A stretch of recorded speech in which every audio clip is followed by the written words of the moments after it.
Today we're sitting down with Colonel John Alexander. He commanded Green Berets in Vietnam, ran advanced weapons concepts at Los Alamos, and pioneered the military's non-lethal weapons program. He also threw spoon-bending parties for Army generals, sponsored a scientist whose lab levitated scrap metal, and was the first investigator to spend a night on Skinwalker Ranch. And none of it was a hobby, it was work. A night at Skinwalker Ranch? You couldn't get me to spend a lunch there. That place has demons that make the crab cat look cuddly. Today Feed the crab cat! Today we're covering the Army's psychic warfare years, the Voodoo fire ceremony he filmed in West Africa, and why a man with a file full of things that can't happen isn't worried about dying. And at one point he mentions that he could beat a polygraph, but he couldn't fool his own white blood cells. That one's gonna bug me for a while. Yeah, they can never polygraph me. No pulse points, no fingers, no sweat glands. I'm untestable, baby. You confess to things nobody asked about. Yeah, allegedly. Once we wrap up, I'll pop back in and break down our conversation. Let's go down to the basement.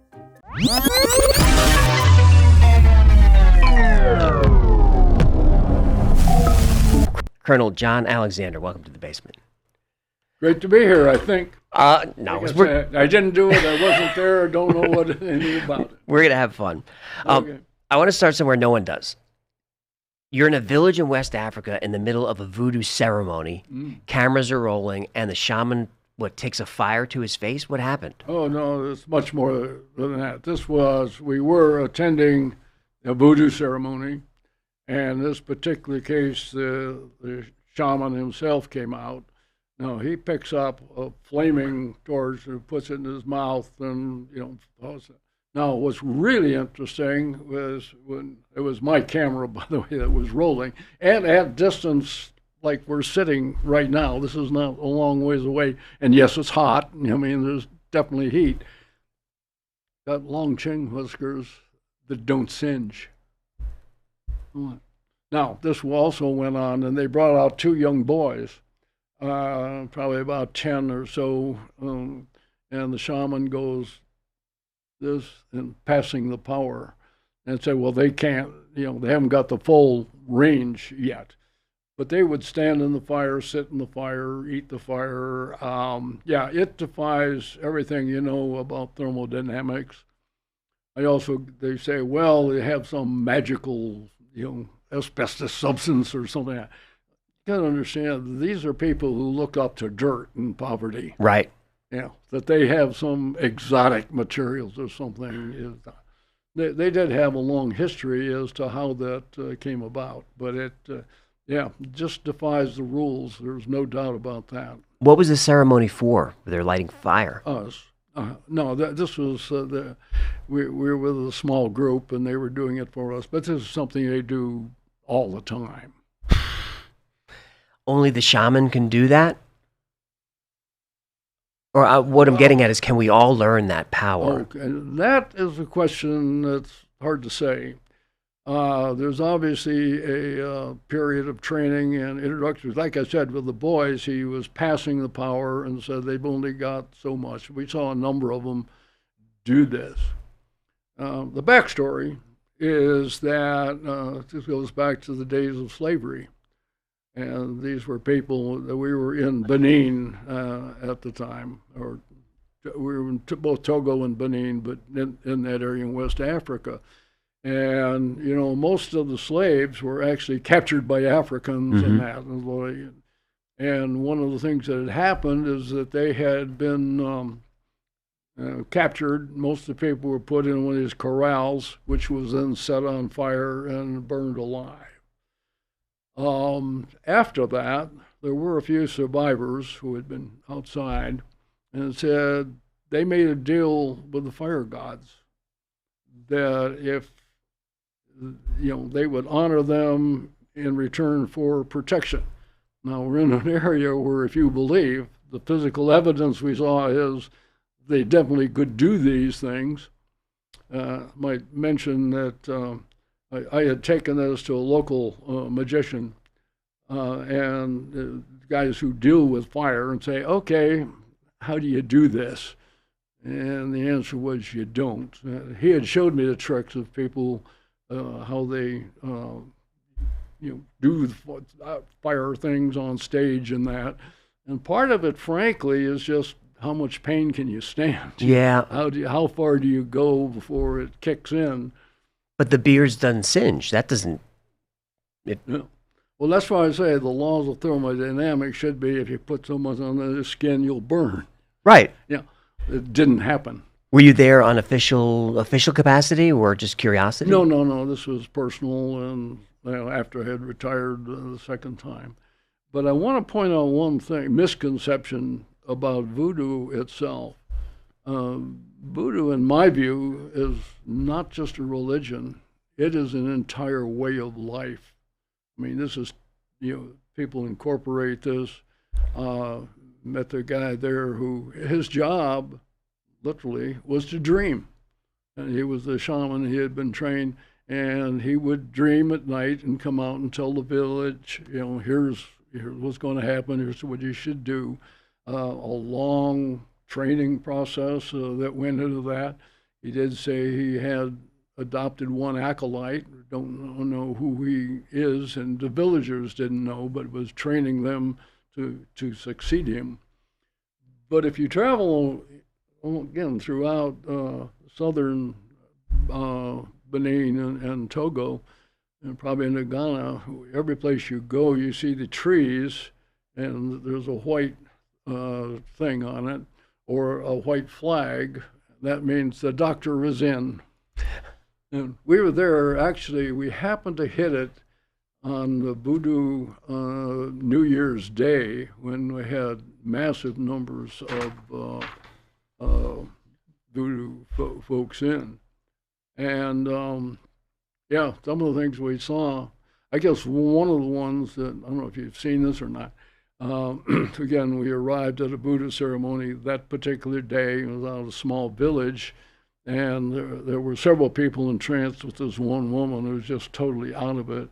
And they take gunpowder and put it in her hand, and it, poof, blows up, and totally unfazed. And how you do that without burning. But definitely happening. Did you go there trying to debunk it or understand it? Well, we tried. Essentially, I kept track of the guide that was in there. We remember when Ebola broke out. And interestingly, those areas did not have a single case of Ebola, although it was around them. And his quote was, "Voodoo will protect us." Now, that's taking a big leap of faith, if you will. But again, the evidence was it didn't happen, so you don't know, did it just not hit that particular area? And of course, we have a new Ebola outbreak now that's occurring. Did that group, that tribe, have long life expectancies? I don't know. I'm curious about that stuff. All right, we have to do a little bit of the biography. You gave your first UFO talk in 1947. Right. On the school radio in 5th grade. That was the summer flying saucer was coined. Right. Did you give your talk before Kenneth Arnold went public? No. What had happened is there were a few newspaper articles. This was in La Crosse, Wisconsin, small town. And it just caught my attention as it was just becoming popular at the time. And I went to a very unique grade school. We were part of what's now the University of Wisconsin system. Then was a teacher's college, and they needed guinea pigs, so that was us. And we had access to the facilities of the college, and they would allow students to talk on anything they wanted. And my talk that particular day was on UFOs. A couple of years back, the government wanted to launch a central bank digital currency. Full visibility into every dollar you spend. Turns out, that wasn't the real threat. The Genius Act just gave private stablecoins that same surveillance power anyway. Same cage, friendlier name. Tether's already frozen $4.4 billion in wallets working with law enforcement. No court order, just a phone call and your money's gone. And 95% of the money in this country is already digital and tracked. Every swipe, every transfer, sitting in a ledger somewhere. Meanwhile, China's building its own programmable money at home, while quietly buying physical gold for 19 straight months. They know what's coming. They just made sure they're not on the receiving end. That's the case for owning something outside the system, physical gold and silver. No wallet to freeze, no account to flag, nothing to censor. That's why I trust the people at Goldencrest Metals. Free investment kit, free portfolio review, no pressure, and right now up to $25,000 in bonus silver on qualifying purchases. Visit goldencrestmetals.com/the-Y-Files or text the word files to metals. You'll receive a free investor kit explaining how physical gold and silver can be added to an IRA or 401k, a free portfolio review with no obligation or hard sell, and on qualifying purchases up to $25,000 in bonus silver. So you've been on the case for 79 years. Yeah, close. More than that. Well, yeah, since then, yes. I was 10 at the time. Yeah. Well, speaking of 47, that's Roswell's year. Do you have I think you have, we're going to get some controversial opinions today from you, which is fun. Yeah. What about Roswell? Was that, I never heard you say aliens, really, in any of your talks. What's the question? Roswell, was that a crash retrieval? Or is that a weather balloon? No. I think the answer to both is probably no. But, and this, I can argue Roswell either way. One of the problems in studying, you get in however deep you go, the data never all fit into neat pockets. But I can make a strong case that an event occurred. I don't think there's any doubt. Remember, Roswell did not really become a thing until much, much later. Bill Moore's book, maybe in 1980. Well, Stan Friedman Yeah. and those guys. Yeah. So for decades, it wasn't like it was in the newspaper, except in the Roswell newspaper, of course, and that. Don't think there's any doubt that an event occurred. I don't think there's any doubt that the government came in pretty heavy-handed. But what people forget now is the time frame. I mean, we're talking beginning of the Cold War. We had just come out of, and I actually remember part of World War II, not as a participant, but, remember some of the things going on. So you have to remember the public tenor at the time, and this would have scared the crap out of everybody, And it also, the straight story, and with a lot of documentation to it, was, remember what's going on at the time. At that time, the U.S. is the only atomic, as opposed to nuclear power in the world. And we knew the Soviets were working on it, so the big question was... When? Yeah, if they pop, it changes the dynamics quite a bit. And so that they had very high altitude sensor systems. Now, they later went to seismic systems, which were better happening.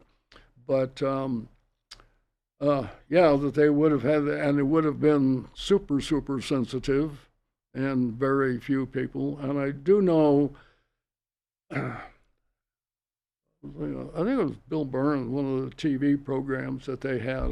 He came in and they laid out some material, and there were people, Jesse Marcel and others, and there was another sergeant who was there, and they brought them in and said, "Do you see the same material here?" It was laid out, thin films and all that. And the answer is yes, and they pointed to one. And the point was that did exist at the time and had most of the properties, metal with a memory and flame retardant and all of that.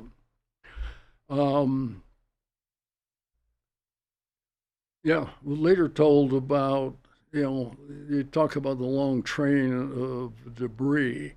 And what I was told by very knowledgeable sources was that, yes, what he had, these things were cut to a specific angle, looking for certain frequencies. Again, we're looking for as a nuclear detonation occurred. And so, that kind of material would have been there. Now, I talked to Bruce McAvee, you probably know about this at the time, and he goes, well, if that's true, wouldn't they have found a screw or something? Yeah. That was that. So I don't know. But again, the case, just dwindled immediately. It did not hit the pop. Other cases that came along, flights over Washington and all that, many more UFO sightings came along. But Roswell is a conundrum to me. Is it? Yeah. I think Marcel said, because he took the material home overnight, didn't he say that there was writing on some of that stuff?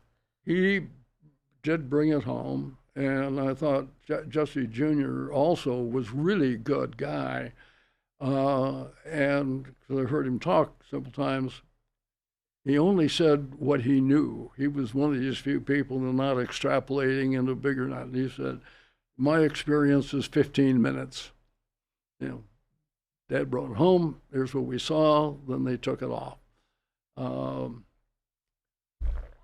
Yeah, there are others who have, different stories on it. And of course, you get into the bodies and all of that. And hard to say. We'll get into some more of that later. But I can't help myself. When you were digging around with clearance, did you look into Roswell? The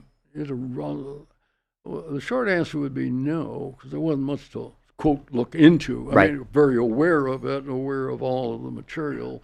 I never ran across anything in any of the files that referenced it or anything like that.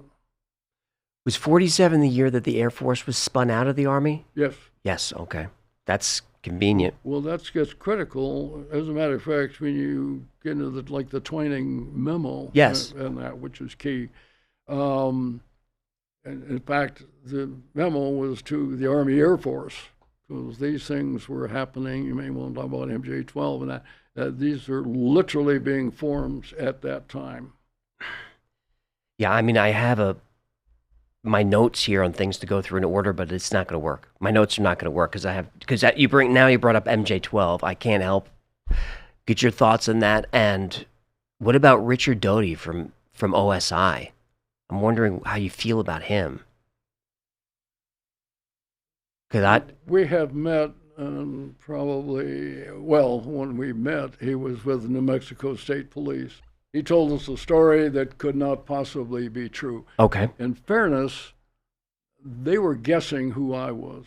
I was there with Scott and Hale Putoff, and they were guessing who I was and guessed wrong and thought I was from DIA, and I was actually now retired at Los Alamos. And he told me this very fanciful story about a building I had been in that week. I'm saying, no, that's not the way it's built.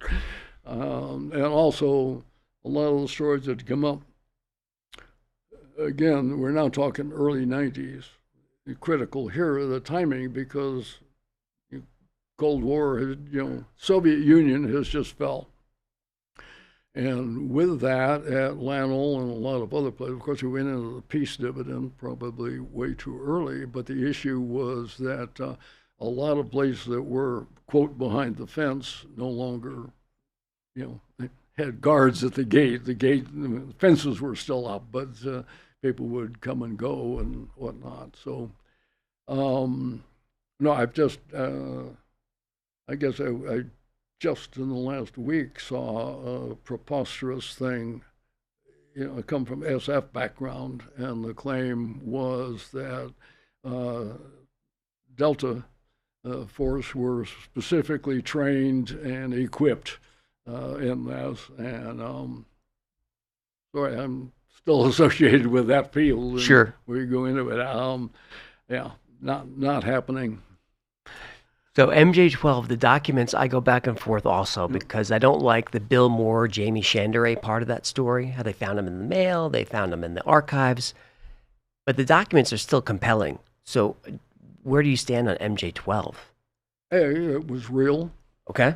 That list is probably real and probably had absolutely nothing to do with UFOs.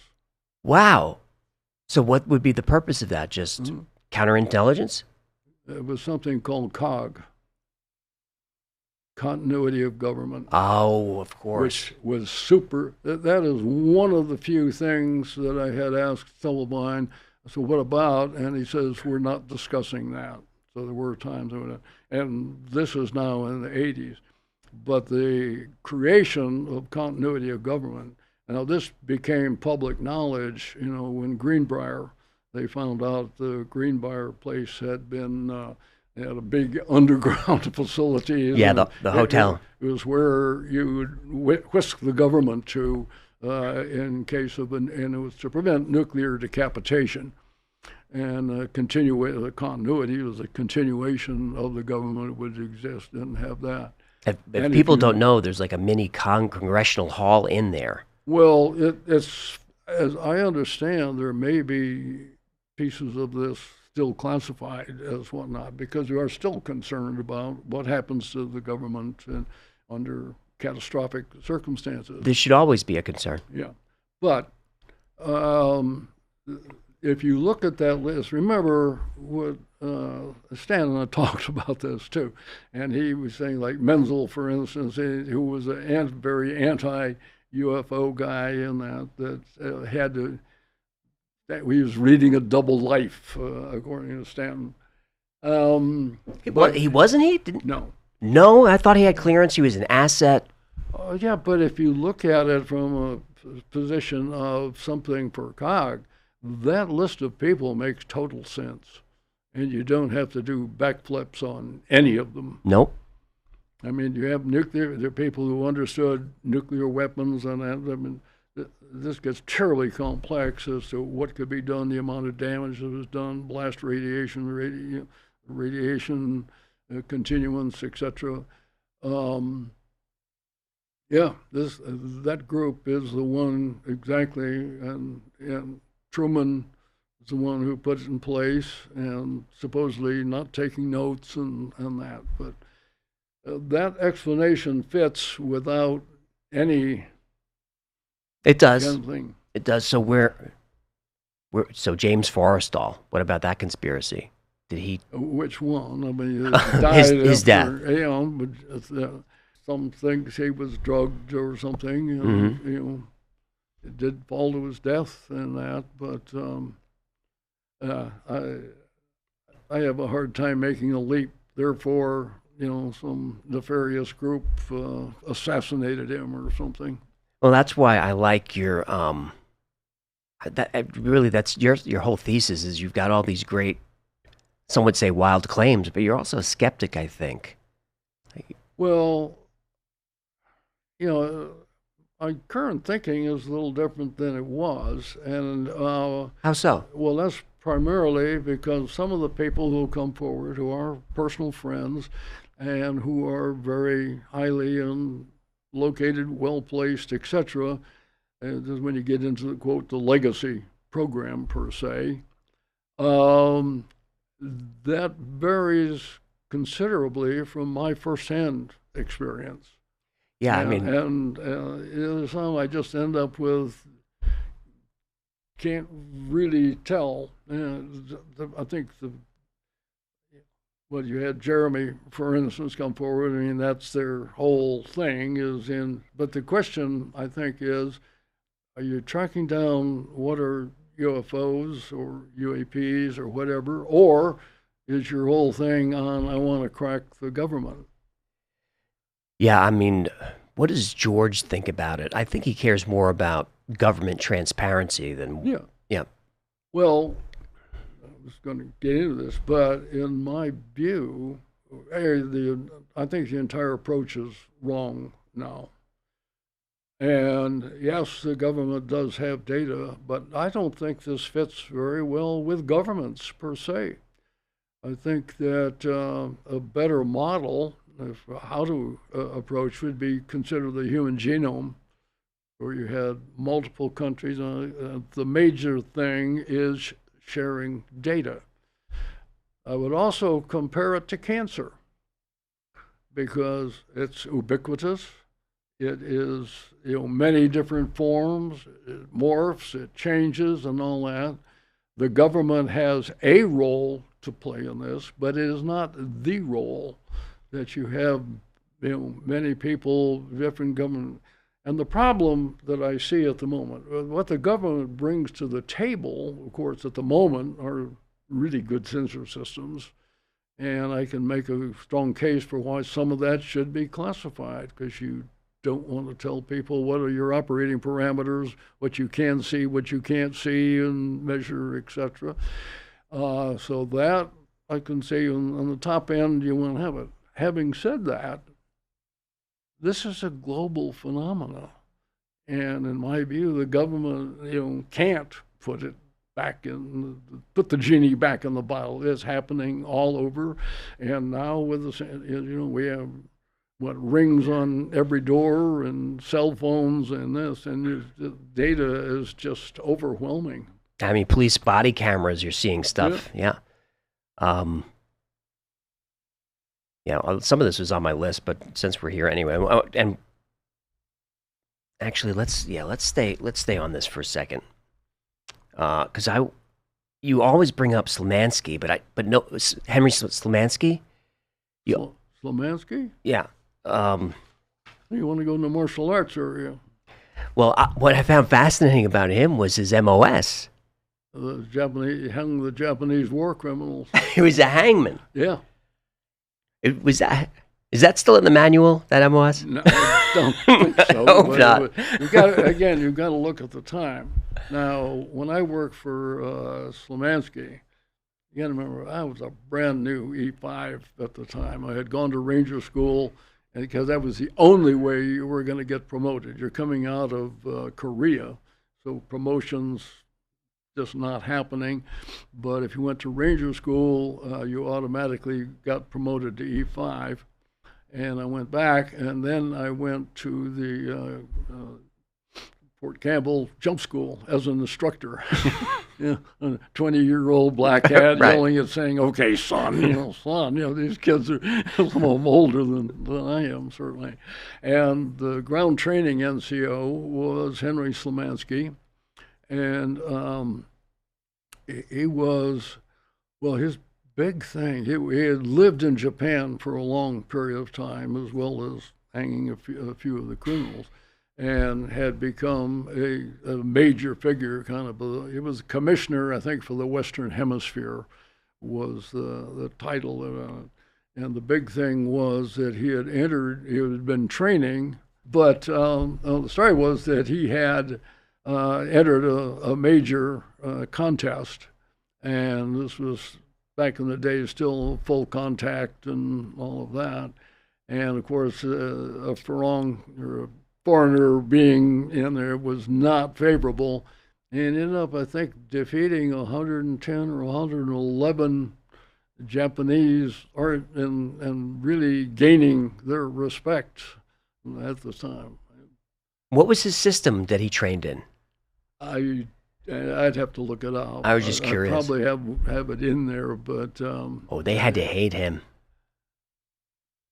Well, yes and no. Of course, one of the things, like I say, respect is when he whipped their ass, and got through. I mean, they expected him just to be eliminated almost immediately in the thing, and it didn't happen, and ended up, like I say, more than 100 bouts in a period of 2 days to get up there. So it's 100 fights in 2 days? Yeah, it was I believe it was a 2-day, elimination approach. Wow. Okay, so Special Forces, I want to know. His final job, not his final job, is he became a chaplain.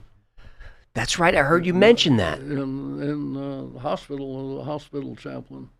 Kind of a big shift has happened with many of us. It is, but surrounded by death on both sides. What an interesting character. He would be a good subject for a biography, that man. Yeah. Or a movie. At camp in Cambodia, you had a Buddhist temple inside the wire. Well, this is Vietnam. That was Vietnam. Why did you have a Buddhist temple in there, and what did you and the monks talk about?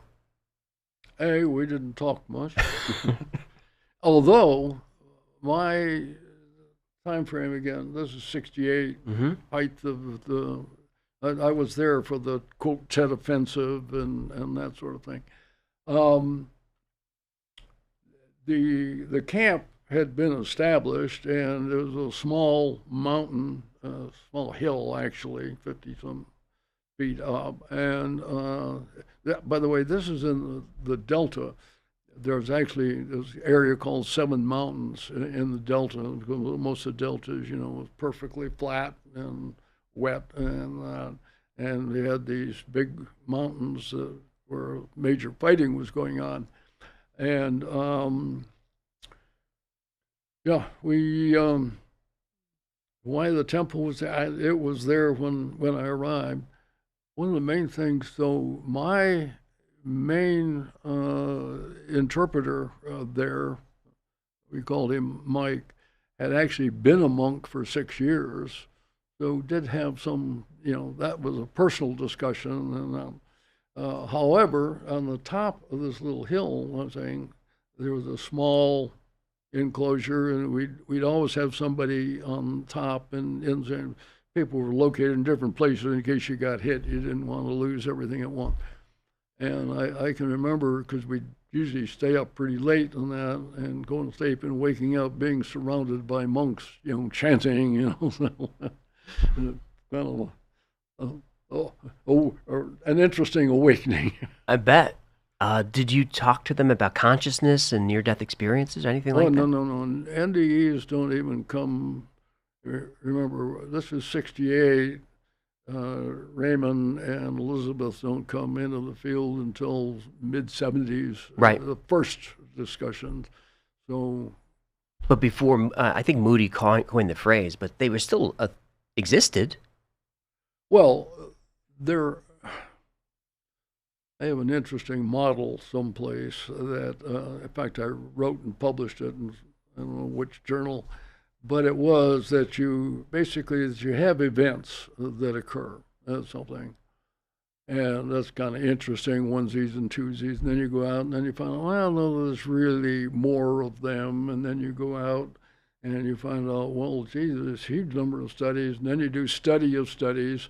And when you do that, you find out, oh, this started happening long before the zero patient, if you will. And so that's one of the ones where, yes, there have always been. Now we, go back to Earth and Plato and things, and you find out it was there. You just didn't notice it before. I think it's a great resource to have Buddhist monks to talk to about that stuff. Well, like I say, that was the time frame is off by a decade or so. Yep. We'll get into Raymond Moody a little bit later too, because he's fascinating. He's changed my thinking on quite a few things. Raymond Moody. That's and Kübler-Ross too. You mentioned Elisabeth. Yeah. You knew everybody. Well, Elisabeth was the head of my doctoral committee. And that's one of these strange stories. And I had answered some questions before, and one of them was there an event that changed it? No, there are just so many of them. What had happened is I was in OE school in California and had seen some tapes where she was now talking about near-death experiences. This would have been 77, 78 time frame. And she had come to lecture, and then there was a workshop that I attended on my own. And it was very unusual in that about 50% of the people who were in attendance were medical professionals. About a quarter of the people were like me, just kind of interested. The other quarter were dying. Oh, my goodness. So from an emotional standpoint, this is really an intense kind of workshop, very different. And So I was stationed at Fort McPherson in Atlanta at the time, and I just sent her a letter that was kind of a, gee, thanks. It was very impactful and whatnot, because these do get emotionally intense, as you can imagine. So a few weeks later, we had secretaries at the time, came in and said, you got a call from Elisabeth, her assistant. Okay, and the call says, well, Elisabeth is going to be coming through Atlanta tomorrow. Can you meet her? Remember, you can still go out to the gate and all of that. And she has several hours there. Can you meet her? Well, of course. And I was getting ready to work on a dissertation in a different area, but in behavioral science. And so she arrives, and I said, I think I'm supposed to ask you a question. So what's that? Would you work on the committee? She says, oh, yes. Didn't want to get into models and things. But anyway, that's one of those events. And her other comment was, look, I know 1,000 people in Atlanta, and I chose you to call, and I have no idea why. That's when I said, I think I'm supposed to ask a question. Yes. Do you believe in synchronicities and things like that? Yeah. How do you not? Yeah. We'll probably get into generic consciousness sorts of things, but that is one of many that have occurred. And so you say, is there a single event? No, there's just those that have happened and happened. My probability throughout the military career is totally impossible. Like you said, Colonel, my probability of making Colonel is below zero, because I had not done you were supposed to do certain things. And technically, I was an infantry officer. I'd spent most of my time in special forces and doing other sorts of things. I had 2 tours ever in the infantry. And so when the board came out, I was getting ready to retire. I said, okay, it's been fun. But like I say, the probabilities are just impossible. Why was it so hard? I mean, you were enlisted as private, and I think they call you guys a Mustang. Come up hard. Yeah. Come up hard way. I was, well, when I went to OCS, kicking and screaming. You didn't want to go to OCS? No, not really. What did you want to do? Well, by this time, I was an E7, the youngest in the Army, in a sergeant major position.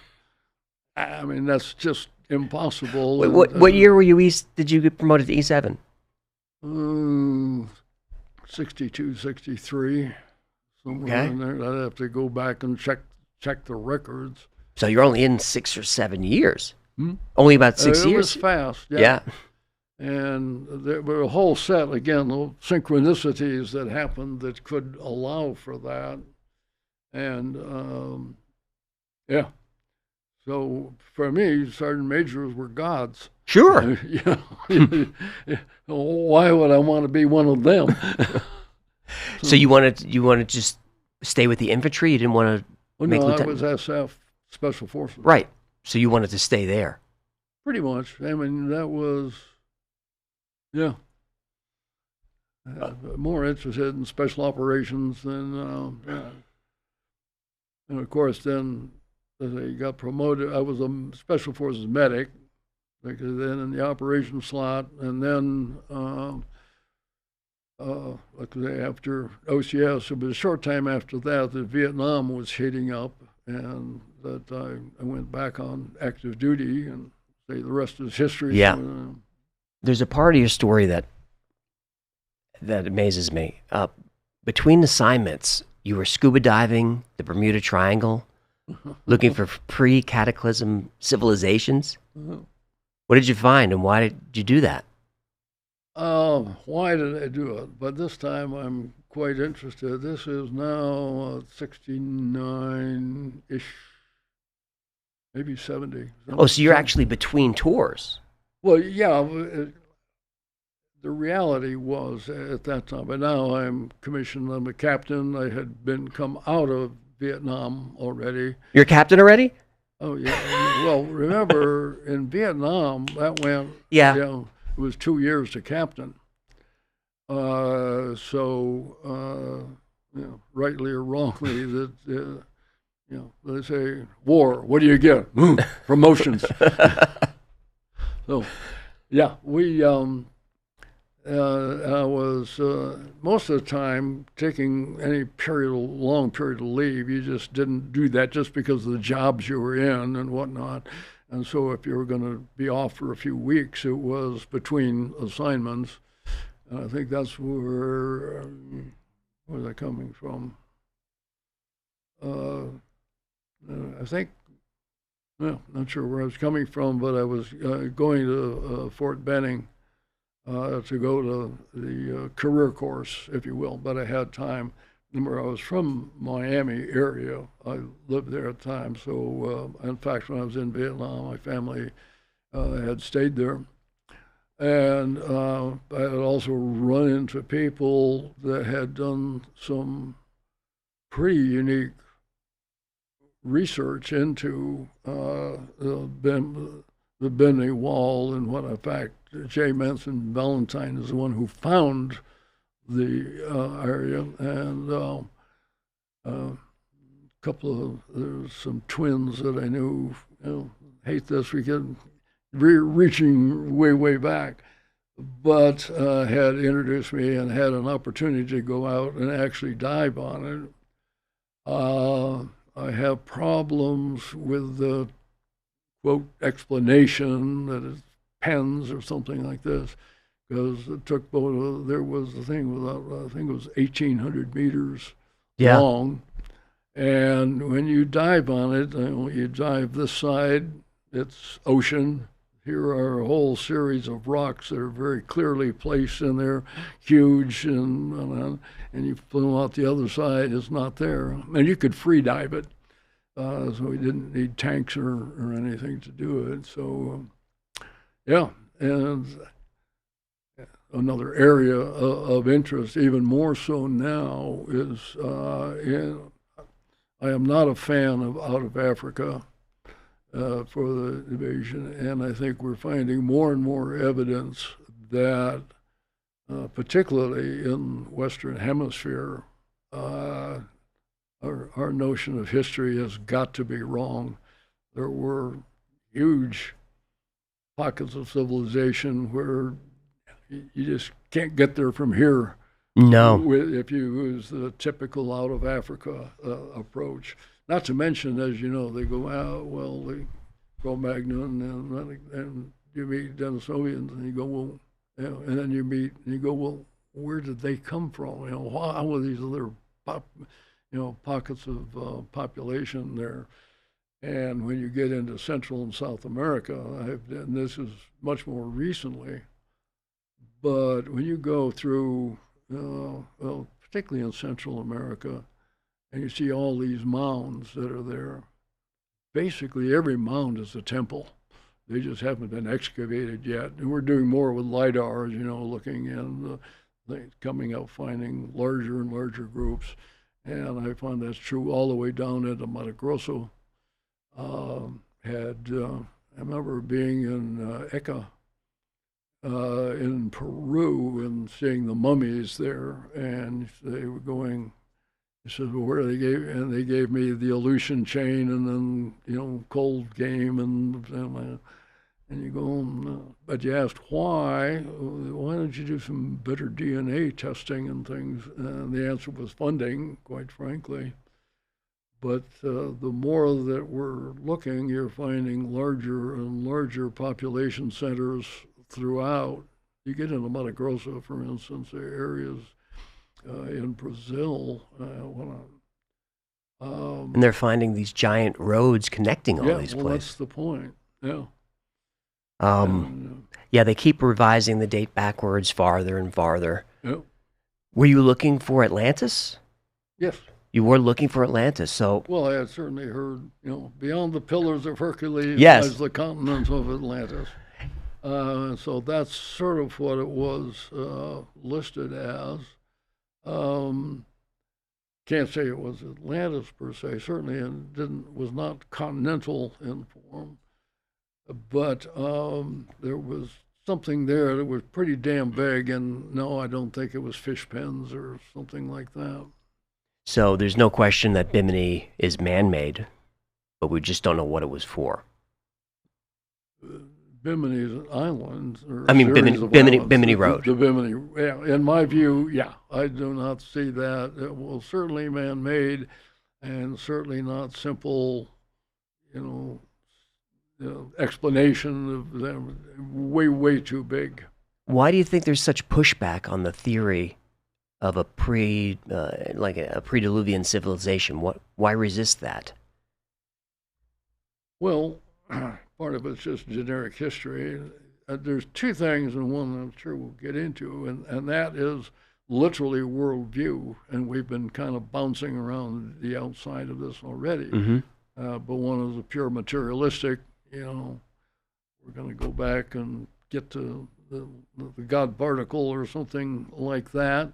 And the other that I tend to support is more like Max Planck, that says you can't get behind consciousness. And I had the idea that consciousness arises, or the physical arises from consciousness, as opposed to, something we generate in a few pounds of meat.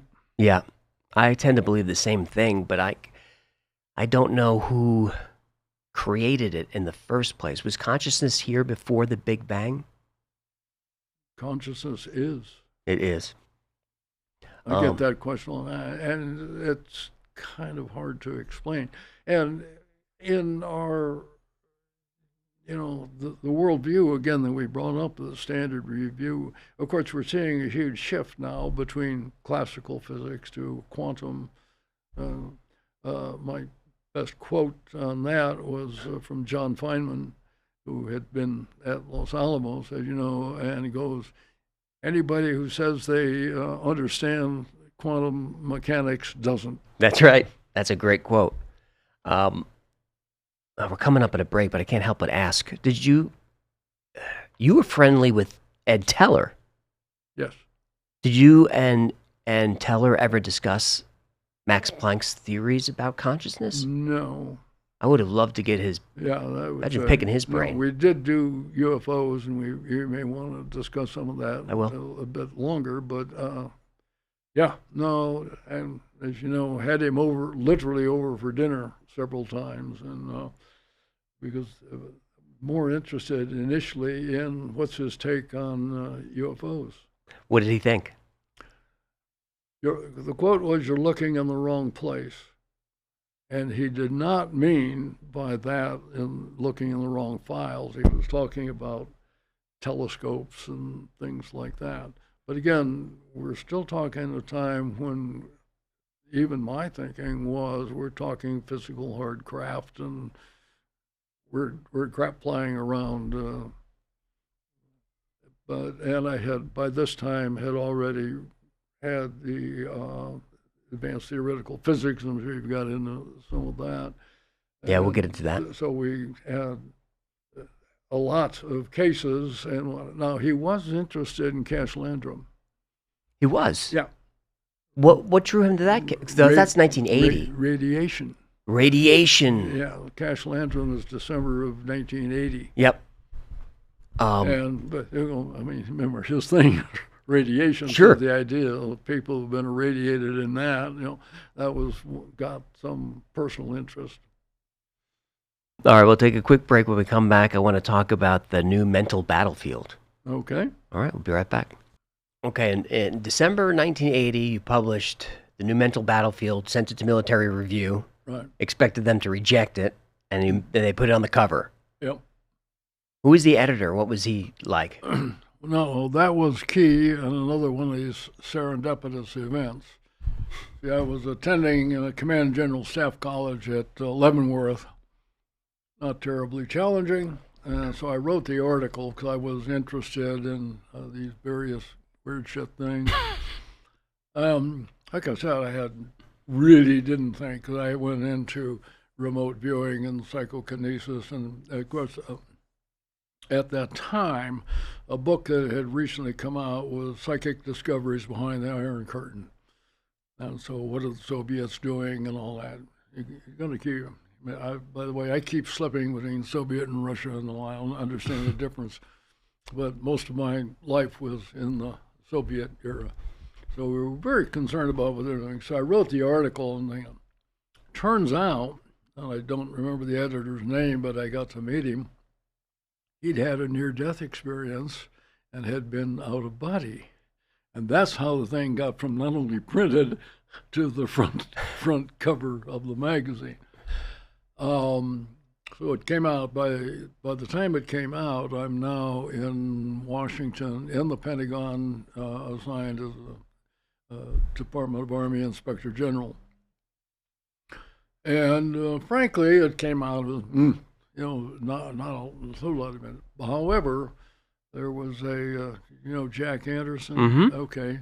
So Jack Anderson picks up on this, and he writes the story, The Voodoo Warriors of the Pentagon. Ain't it awful? Look, all the Pentagon's wasting your money. And, of course, he was syndicated, so this went out widely. I got to meet the guy. It turned out he hadn't written the article. Forget the guy's name who done it. He took that and wrote a book. What happened was, said they got more response to that article than anything he had ever written, and it was 99% against them. Everybody was saying, well, of course the Soviets are doing this, we ought to be doing that, and whatnot, which was not what. And he actually showed me the draft article, which was written positively, and they just flipped a few words from look at the neat stuff they're doing to look at how they're wasting your money and whatnot. Fast forward, after that happens, again, I'm literally in the bowels of the Pentagon, and this lieutenant colonel comes roaring in, did you write this article? And I said, yeah. Don't you know the process for getting it cleared? I said, yes, why? And why I had the file there, I don't know, but I happened to have one that says, what office are you from? And it had been from AXE, the Assistant Chief of Staff. Accordingly, fast forward a number of years later, we're doing a spoon bending party, and this guy raises his hand, and he's one of the colonels on him. Did you write such an article? I said, yeah. Would you like to meet the guy who cleared it? Wow, he was there at the spoon bending party? Well, this was an official event, so all the people there were military. Sure. But the point is, he'd gotten his ass handed to him. Oh, he did? for letting it out. He may or may not have known about, I think it was a grill flame at the time, but... pre-Stargate. Oh, long. Mm-hmm. I mean, it went through several iterations of the same program, but just name changed and locations and things like that. But it was all under AXE, the Assistant Chief of Staff for Intelligence.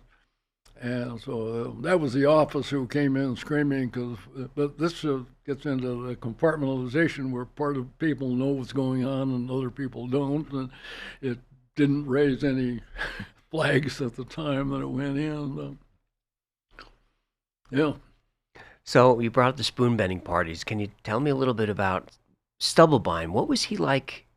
Did he really try to walk through walls and do stuff with the clouds? No, well, the clouds are real. And okay. I used to do that. You can actually do that.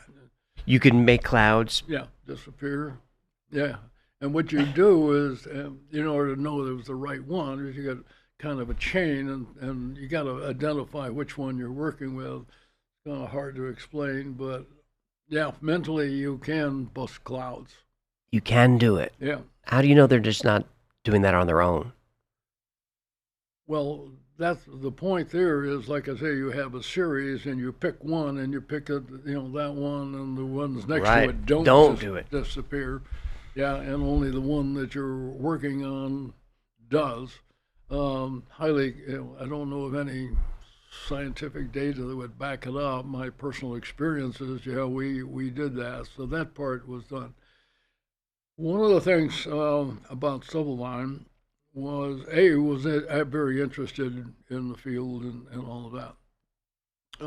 What was not known generally at the time is he was one of these people who was allergic to bee stings or thing. And so he was going out to Walter Reed and constantly getting shots, trying to, from a military perspective, it's not good. In fact, I got evacuated once on bee stings in Vietnam. We call them VCBs, but where you get multiple stings very quickly. So he couldn't do that. So this was a Godonkin thing. He says, well, if I'm mostly air or vacuum, and the needle is mostly made up of nothing, then we ought to be able to interpenetrate without doing that. But I have no indication he ever ran into a wall or anything, like that. But he did believe everything is made up of mostly nothing. Oh yeah, well that's true. It's true. Yeah, I mean, if you think about even just from a pure atomic level, remember, most of the stuff is not matter; it's space in between. Of course. So the idea would be to interpenetrate. If I push this way, then it hurts. But if I can slip between, it may not hit pain receptors. So the spoon bending parties, were those Stubblebine or was that a Hauk? The answer is yes. Yes, okay. No, what happened, we had heard about Jack. I forget. Jack Hauk, by the way, is for people who don't know, is an aerospace engineer at McDonnell Douglas. Mm-hmm. And he had, actually, this is where Uri comes in as well. Uri was kind of the model, so he'd heard about these things. And so Jack developed a process where basically anybody could do it. And that what happened was that we had heard about it was coming. He was actually a contractor for CIA at the time, working on a project, which brought him back and forth to the Washington area. Uri Geller was? No, this is Jack Hauk. Right. Jack, great guy. In fact, we got him the Dinsdale Award for it. He was very interested in these areas. He had developed a kind of what we call PK parties or PKMB. And so some friends had him over and I attended that and saw him, that's kind of interesting. So I went to Bert and said, hey, this is real, let's set it up. So we had an event at my apartment. It was in Northern Virginia. Do you know Andrea Paharich or folks like that? Very well. Well, Andrea was there, as a matter of fact. Probably don't know Ted Rockwell. No. Ted's key because Ted was there. He had his own business. He was Rickover's technical director. And he brought with him a woman by the name of Ann Gaiman, who is quite an effective medium in that. So we had a number of, like I say, there was an ambassador there and some others. And we ended up, we're sitting around literally on the floor in kind of in a quasi-circle, and still not quite sure, but when you start this, you can use some physical force. And you talk them through it, and you can most feel a perceptual change in the material and all of that. So we were doing that, and it turns out that Bert was sitting directly across from Ann Gaiman, and she's one. We get to the final session where you hold a pair of forks, match forks, and no physical force allowed, and all of a sudden this thing goes whoop. And we went, oh shit.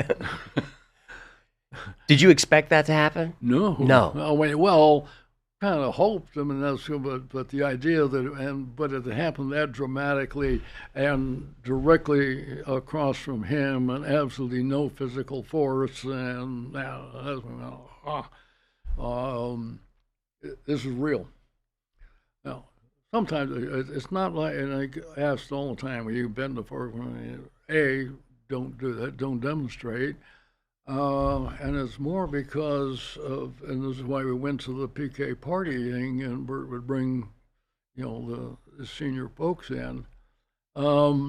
Because if I bend it, you can give me 100 reasons how, and yes, there are tricks, and like they have trained with, I don't know if you know Alon New. He's a local magician here, and that's kind of one of his sticks now. However, he does believe we got involved because, he does believe that it can be done real, but there are ways to manipulate it.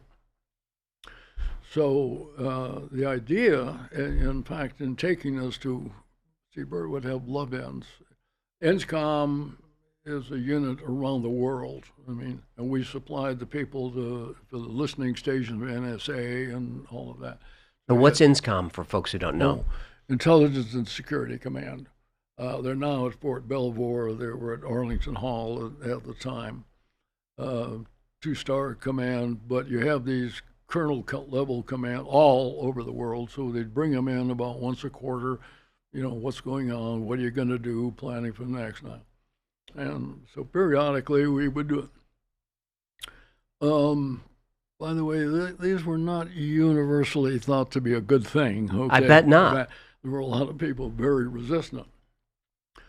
But his reason for doing it was not to bend spoons. And I always used to get asked, "Are you going to bend tank barrels?"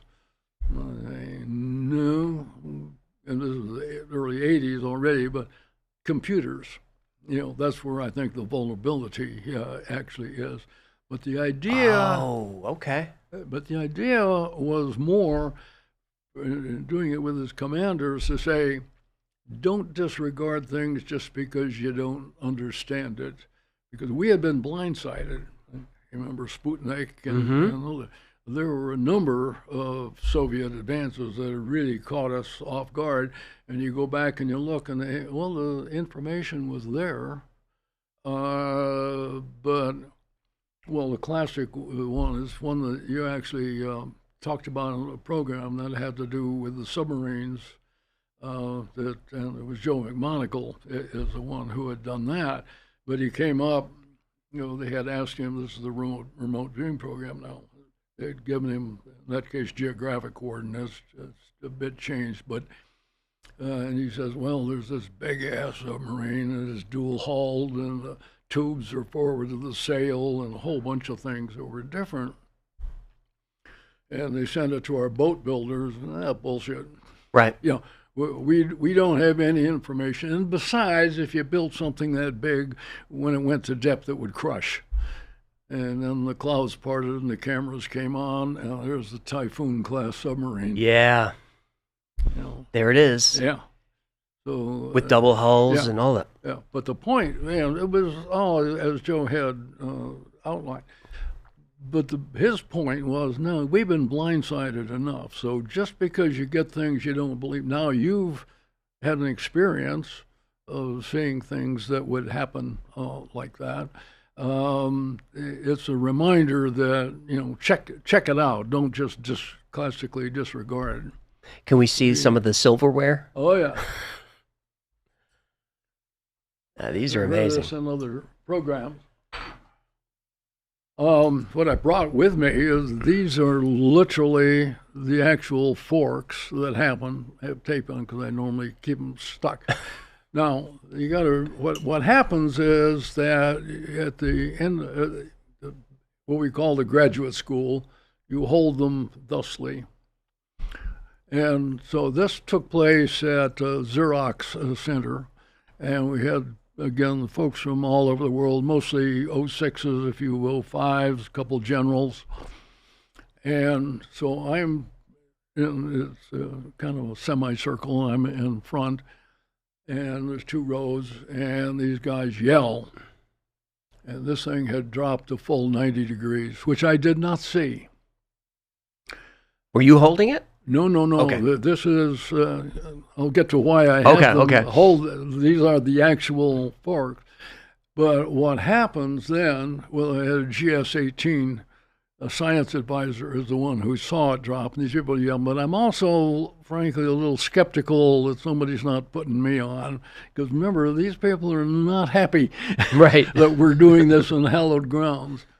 But then, like I say, this drops over, it comes back up to straight up, goes back down, and back to where it literally waved. Now, that's an N of 1. I saw that once. These are the ones. And the reason I have them is the guy put them down and said, I wish that hadn't happened. I mean, really scared him. Sure.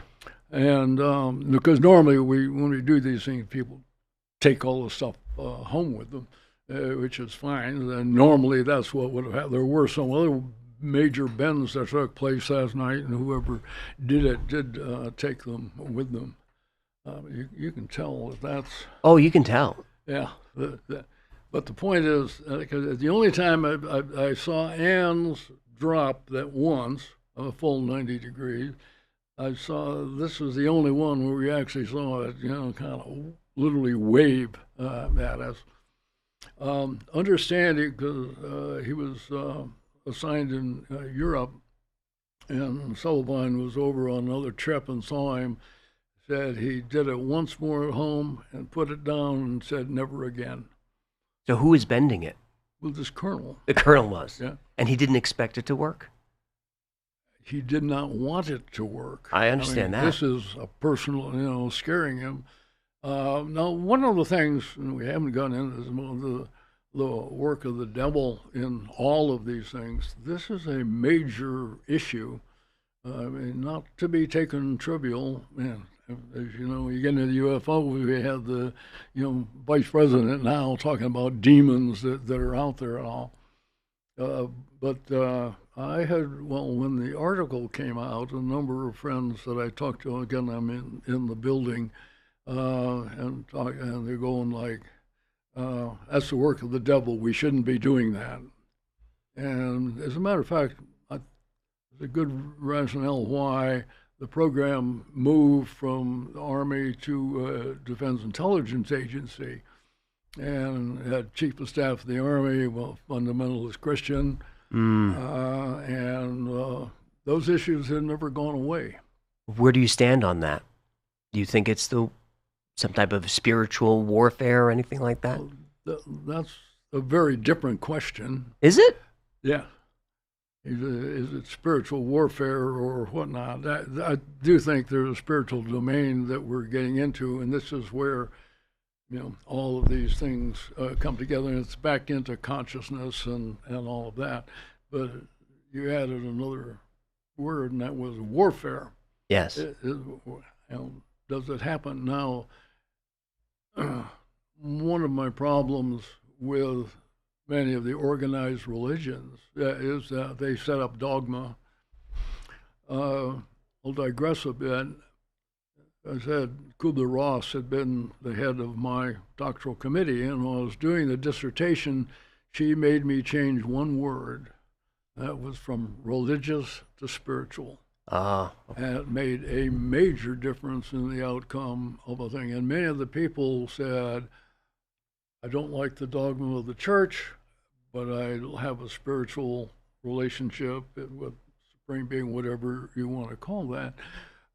There were others who said, I believe it's spiritual, but I like the ritual of the church, because having grown up within that.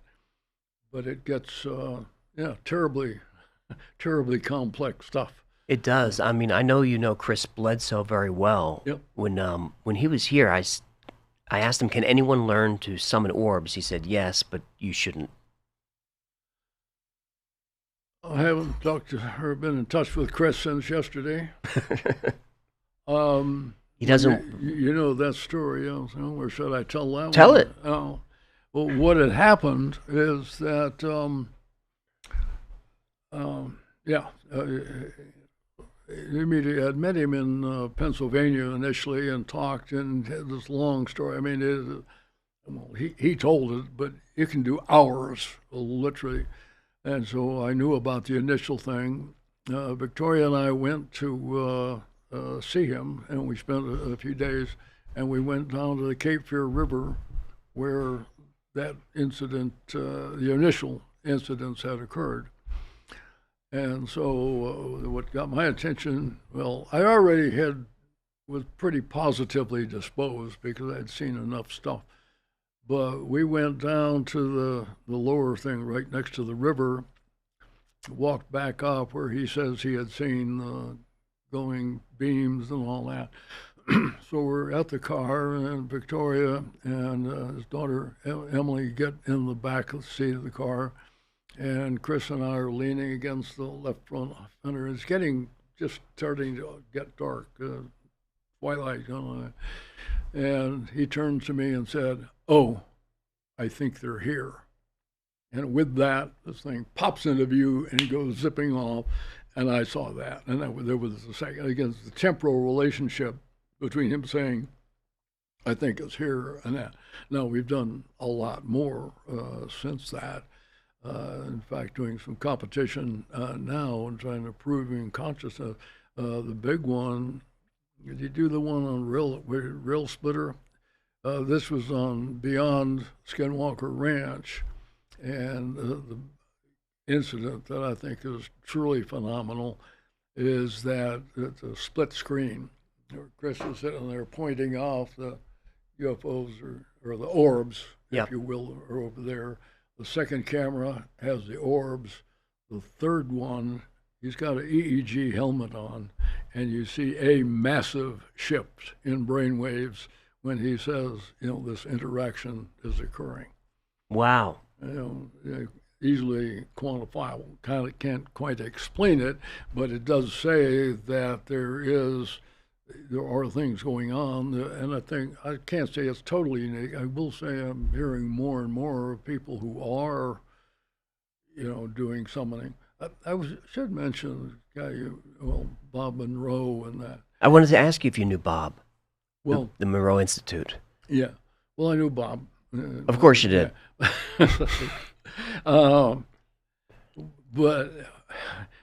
But what folks don't know is, he used to go out and do this too. Bob would summon orbs? Yeah. Well, no, UFOs. UFOs. Yeah. And by the way, Elisabeth also was a friend of his, had been down there. And yes, they would summon them in and see. One of my first questions that I do on the UFO presentations is, what do you mean? Because I got orbs, little balls of light that are running out. I got hard craft that are literally miles across, and thousands of variations in between. This is why I come down against the ETH or extraterrestrial hypothesis, not because they aren't there, but that's just too simple. Unless Earth is on the galactic list bucket list of places that have to be visited or something like that. But there's pieces of that don't make sense.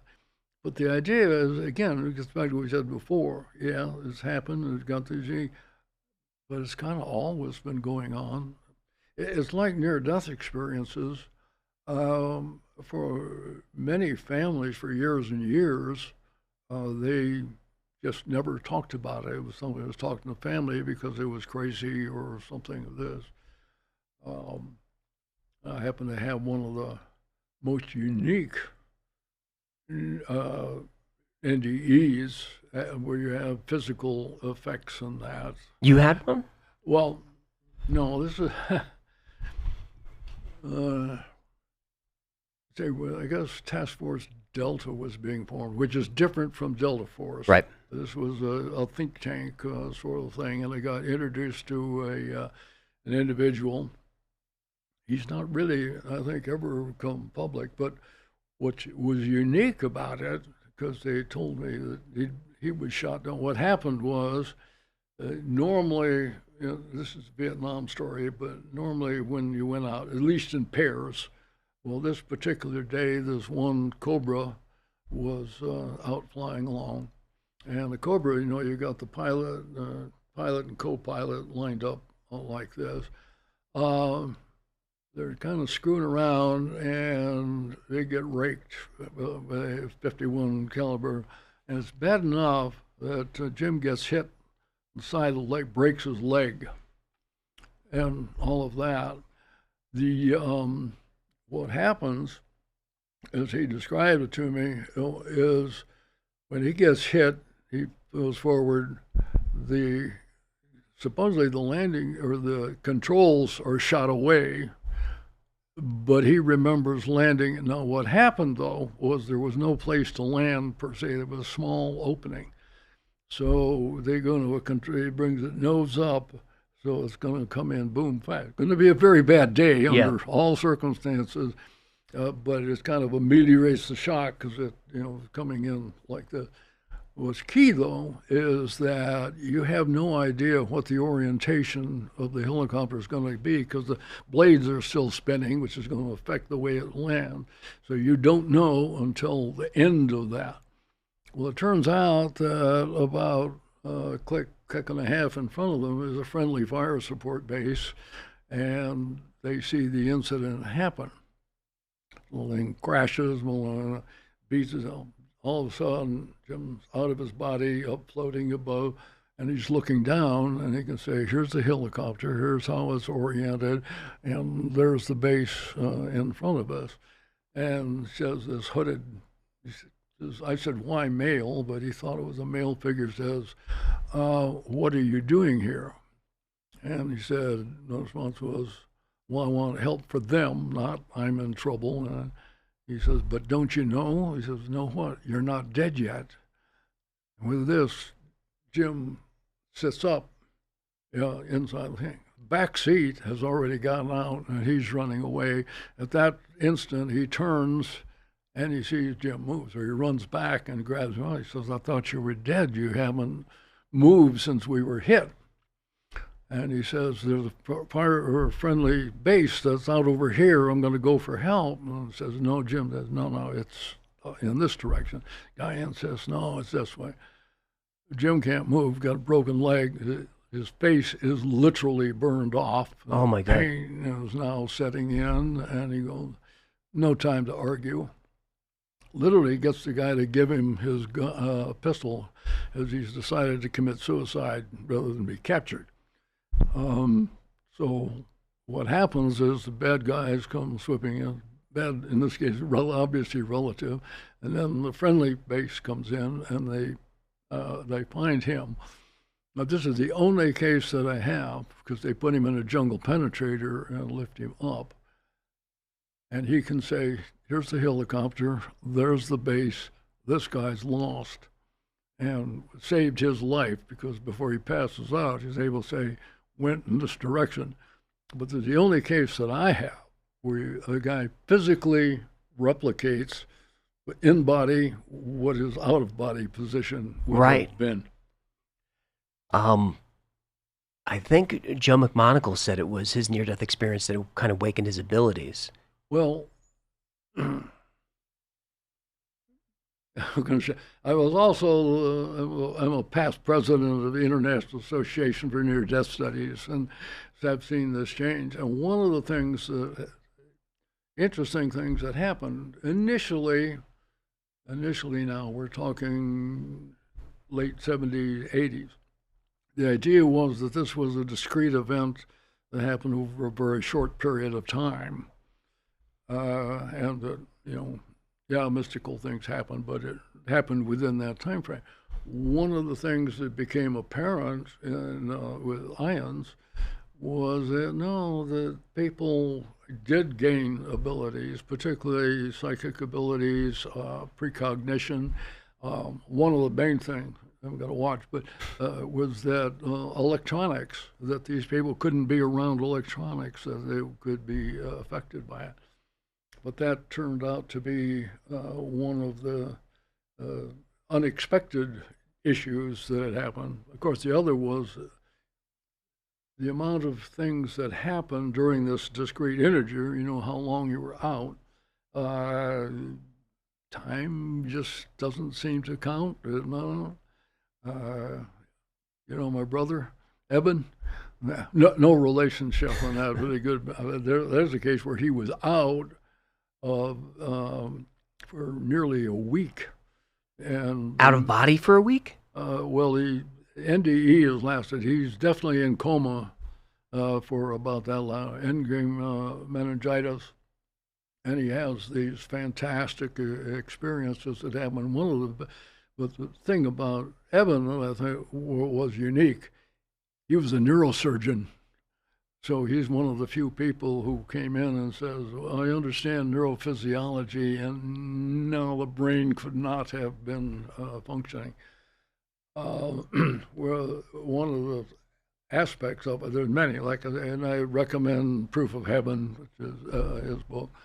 Well, he's got several, but Proof of Heaven, Map of Heaven was another one. But he talks about being out, going through these realms, and he has this butterfly with a female that takes him around and all of that. Now, it turns out that Eben had been adopted at birth. Kind of uniquely, after he's adopted and moved away into the Alexander family, his birth parents marry and have other kids. So he has siblings that he doesn't know. He doesn't know who his birth parents are, doesn't know much about the family or anything. He knows he's adopted, though? He does know he's adopted. But doesn't know the parent, okay. He doesn't know his birth parents or anything. So he gets in contact with them, and he gets a picture of a now deceased daughter, and he says, that's the butterfly. Wow. And did not know her or anything about it. It was really, you know. Did that give him any sense of peace, or how did he feel about that? How did he feel? Well, I don't know if you're he's big, of course. This stuff starts bleeding into all of it in the consciousness field, because what he will talk about is layers and layers of complexity that is hard to, beyond our capability of understanding, certainly. But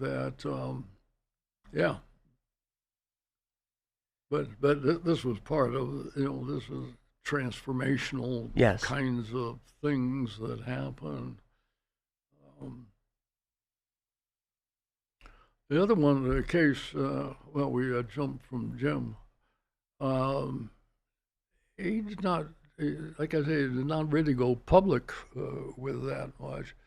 I forget how some mutual friends were aware, and we were both in, like I say, this Task Force Delta, and how that came about. The other one that I think is, well, there's so many. Again, you can search Ions files, but another one that I think is absolutely critical, is Mary Neal. Does that name ring a bell? Or To Heaven and Back? Yes. Okay. In her case, what's interesting, she's kayaking in northern Chile, in a remote area, and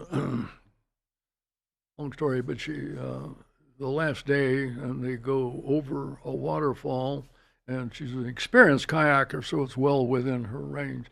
But she gets forced into it, not the way she wanted to go, and goes over, and the kayak goes in and locks underwater. And normally there's a release you can hit, but because of the force of the waterfall, can't reach it or anything like that. Probably underwater 30, 35 minutes. Yeah. Find her body down there. Bring her back. Two guys appear, and they assist in carrying her, to the waiting ambulance in an area that has no ambulances. And then they, take her to the now she says, met God being out there. Another thing, she had 4 young children, and something no mother would want to hear is, oh, your son's going to die at 17. She was told that? Yeah. And did not relay that to anybody. Like I say, this is not. So about a year before, she finally told her husband. By the way, she's a orthopedic surgeon in her own right. And they tell him, and sure enough, birthday comes, and he's out skateboarding in a different location, and the car zigs to miss somebody and zags. And last time I talked to her was interesting was that she said, well, there were other things that have yet to come to pass. So she says, well, no, that's personal, but yeah, there more information that had been transferred. Why burden her with that information? Why do that? Oh, I would not say she sees that as a burden. Knowing that your son's going to die? I don't know if I can handle it. Knowing that we're going to be together. John, do you think about what's going to happen to you? No, well, I'm long past my expiration date. You are, and you're still going strong. My mother died, this is from a biological standpoint, my mother died in the early 50s and father about 70. And I'm long past that now. You don't seem too worried. No, oh no, my question is it's like all of these things, these incidents that have happened and leading me going like, would somebody just give us the map? Right. What do you want to do? Go do it. It'd be easier. It would be. An area that has come up more recently, though, has to do with pre-birth agreements. And this is coming, I think, more and more into vogue, that we made certain agreements, and you're going to be presented. You still have free will. You get into the conundrum of free will versus predestination, but that you can, you'll be presented with certain things that will allow you to make choices, and you still have a choice of which way to go with it. But I've always wondered particularly the world as it is now, did we really sign up for this? Right. I think Raymond Moody's talked about it. I don't know if you know Michael Newton's work. He's talked about that life between lives and how we kind of gather together as in soul groups, and we decide together, like, all right, I'll see you down there, and this is what we're going to do. You kind of feel the same way? Pretty much. I had, this is kind of an Odyssey kind of trip given the movie, but one of the issues was that the temporal shifts that take place, and found out Homer did the same thing when writing it, but way back, it was doing hypnotic regressions. You were? Yeah. And, the issues are what's in between and all of that. What did you see? Well, no, I was the hypnotist. What? Where did you learn to do that? I am a terrible subject. I'm a control freak. Same. And I admit it. It doesn't work on me. Yeah, and I don't like to give up. And if we're going to go into ayahuasca or things like that, but working with the shamans, but you got enough information and again a number of mediums, and again a lot of the things that we had seen that just make no sense. And familiar with automatic writing, that's one that's coming to mind. Now this would have been Fort Benning, so 70, 71, 72 time frame, working with a guy, Charles Logue, who was a professor at Columbus College there in, I forget the name, the college, but they're in Columbus, Georgia, and they were taking night courses, and I met some mediums who were doing phenomenal work. They used a planchette. Mm-hmm. So it's like you're thinking, they have a pen, but with ball points in the back, and would get these long messages in that. What was most amazing to me, though, in all of that, interesting messaging, but would get this thing would scribble. I mean, just, and then all of a sudden they go, and this picture would emerge. What, was someone's hand on it, like a Ouija board planchette? Yeah. Okay. His hand is moving it. And it would draw a picture. It looks like it was just scribbling. Right. Until the end, and it makes 2 or 3 moves, and all of a sudden you go, wow, that's a picture. The background stuff had all been put in, and certainly beyond somebody, I think, beyond their ability to, I'm going to scribble a bunch, and then, oh, by the way, a couple lines, and here this picture. What was it a picture of? I don't recall. But You don't recall? We're talking, what, 70, 71 right. time frame? I mean, yeah. As I said, there are so many instances like this. What deal do you think you made before? What deal do you think you made before you came back? What was your reason to be here? Lack of common sense. I don't know. Well, all these things happen to you. Yeah. It would be much easier if from the other side they said, here's the blueprint, go do this, as opposed to, oh, you're going to almost die, but, but then these sorts of things will happen. I mean, I look at in Vietnam, some of the stories we're aware of, but I could tell you the difference between the bullet zinging and the bullet cracking.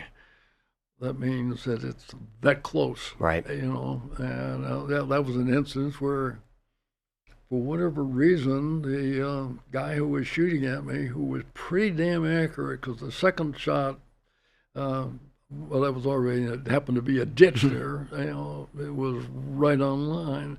And had he done what you should have done, i.e., shoot center of mass, as opposed to a headshot, he'd have nailed me, there's no doubt about it. But that didn't happen.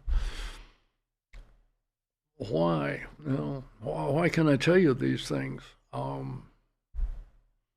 And they only make more sense in retrospect. Of course. Than what they do. Well, you're clearly on mission still. I just wanted to know if you felt like you were. Yeah. But you definitely are.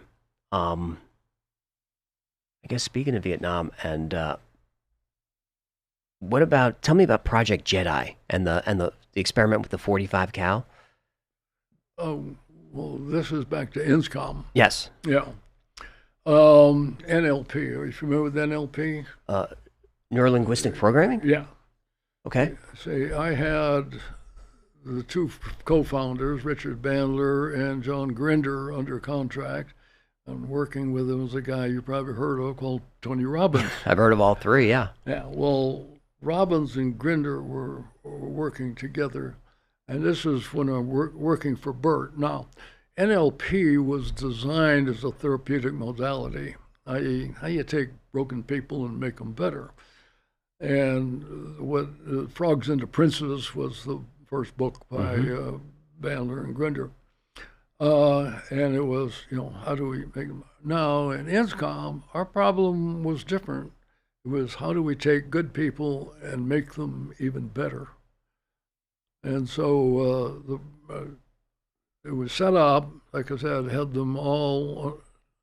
By this time, Bandler and Grindler have split, so the twains don't meet there, but Tony and actually did most of the work with Tony Robbins. Now, this is, before Tony was Tony. Worldwide fame, right. and all of that.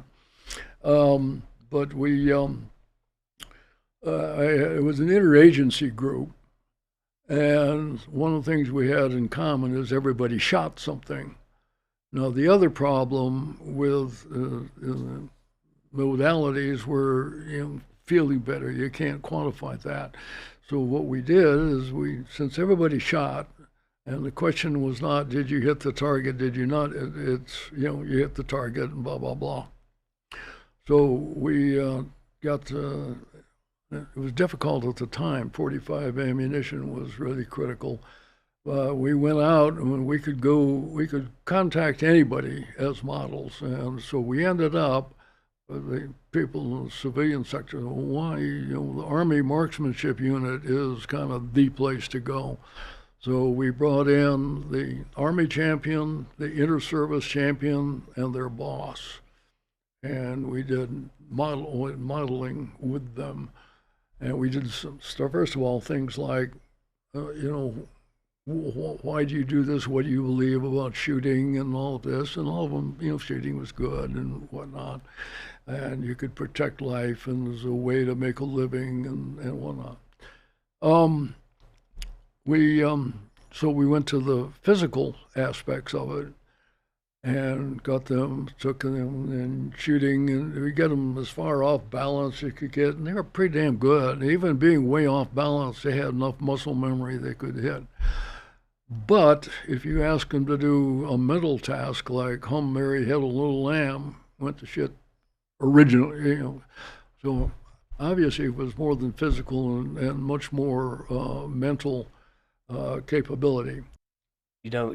It's interesting that Tony Robbins and those guys were involved, because do you see now how we've got in like business success seminars, there's visualization, there's people doing the cold plunges. Well, you missed a biggie. Which is? What we did with them, the person we were working with on that, we had a day where in the morning we taught people how to break boards, the karate. That's right, he does that too. Also firewalking.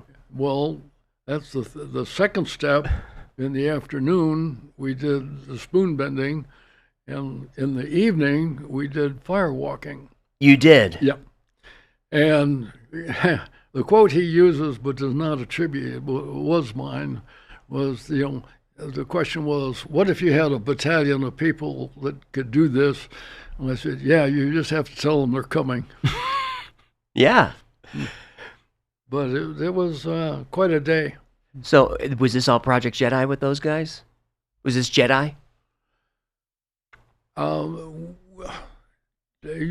Yes. I mean, kind of attached the name. Sure. That was not one of the official titles. There have been several Jedi programs that have come up, some of them official, others not. We just attached it again. Remember, this was when Star Wars was at its track.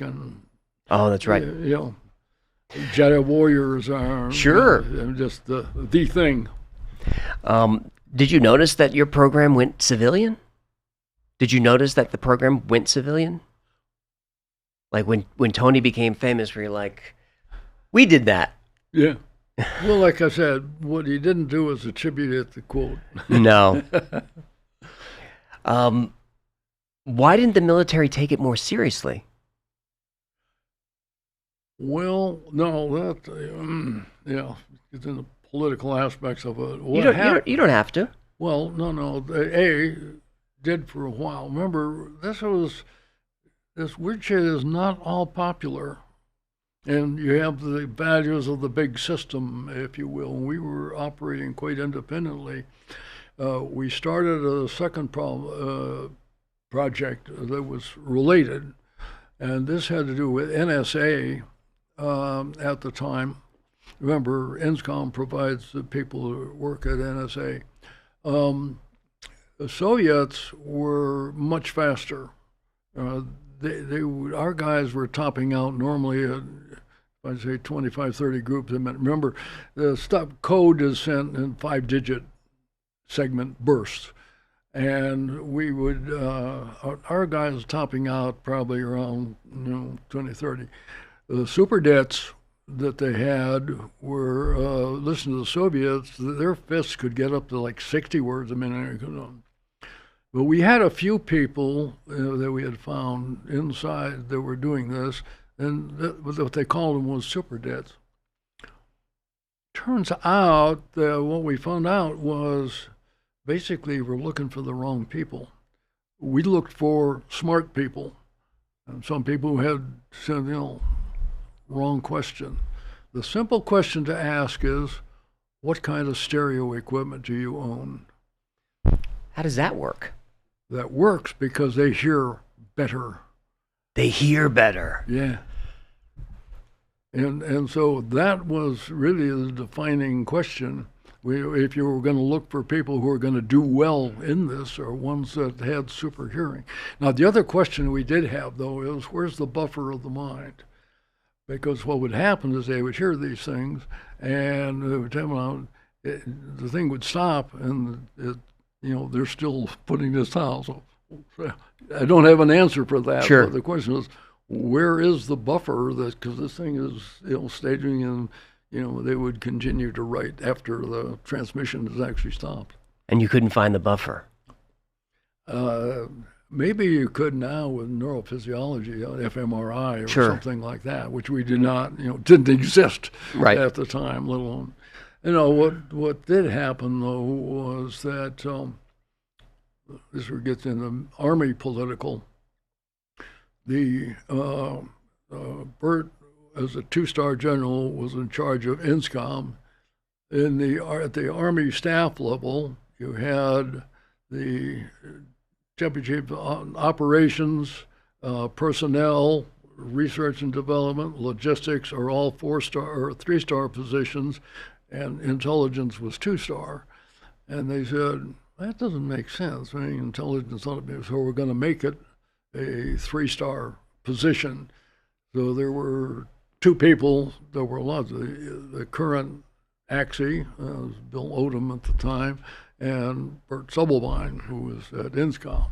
And the fighting got really ugly. Some will know we had used the Monroe Institute for training for some of the, just kind of a generic orientation, as well as people doing remote viewing work. And we had an accident down there.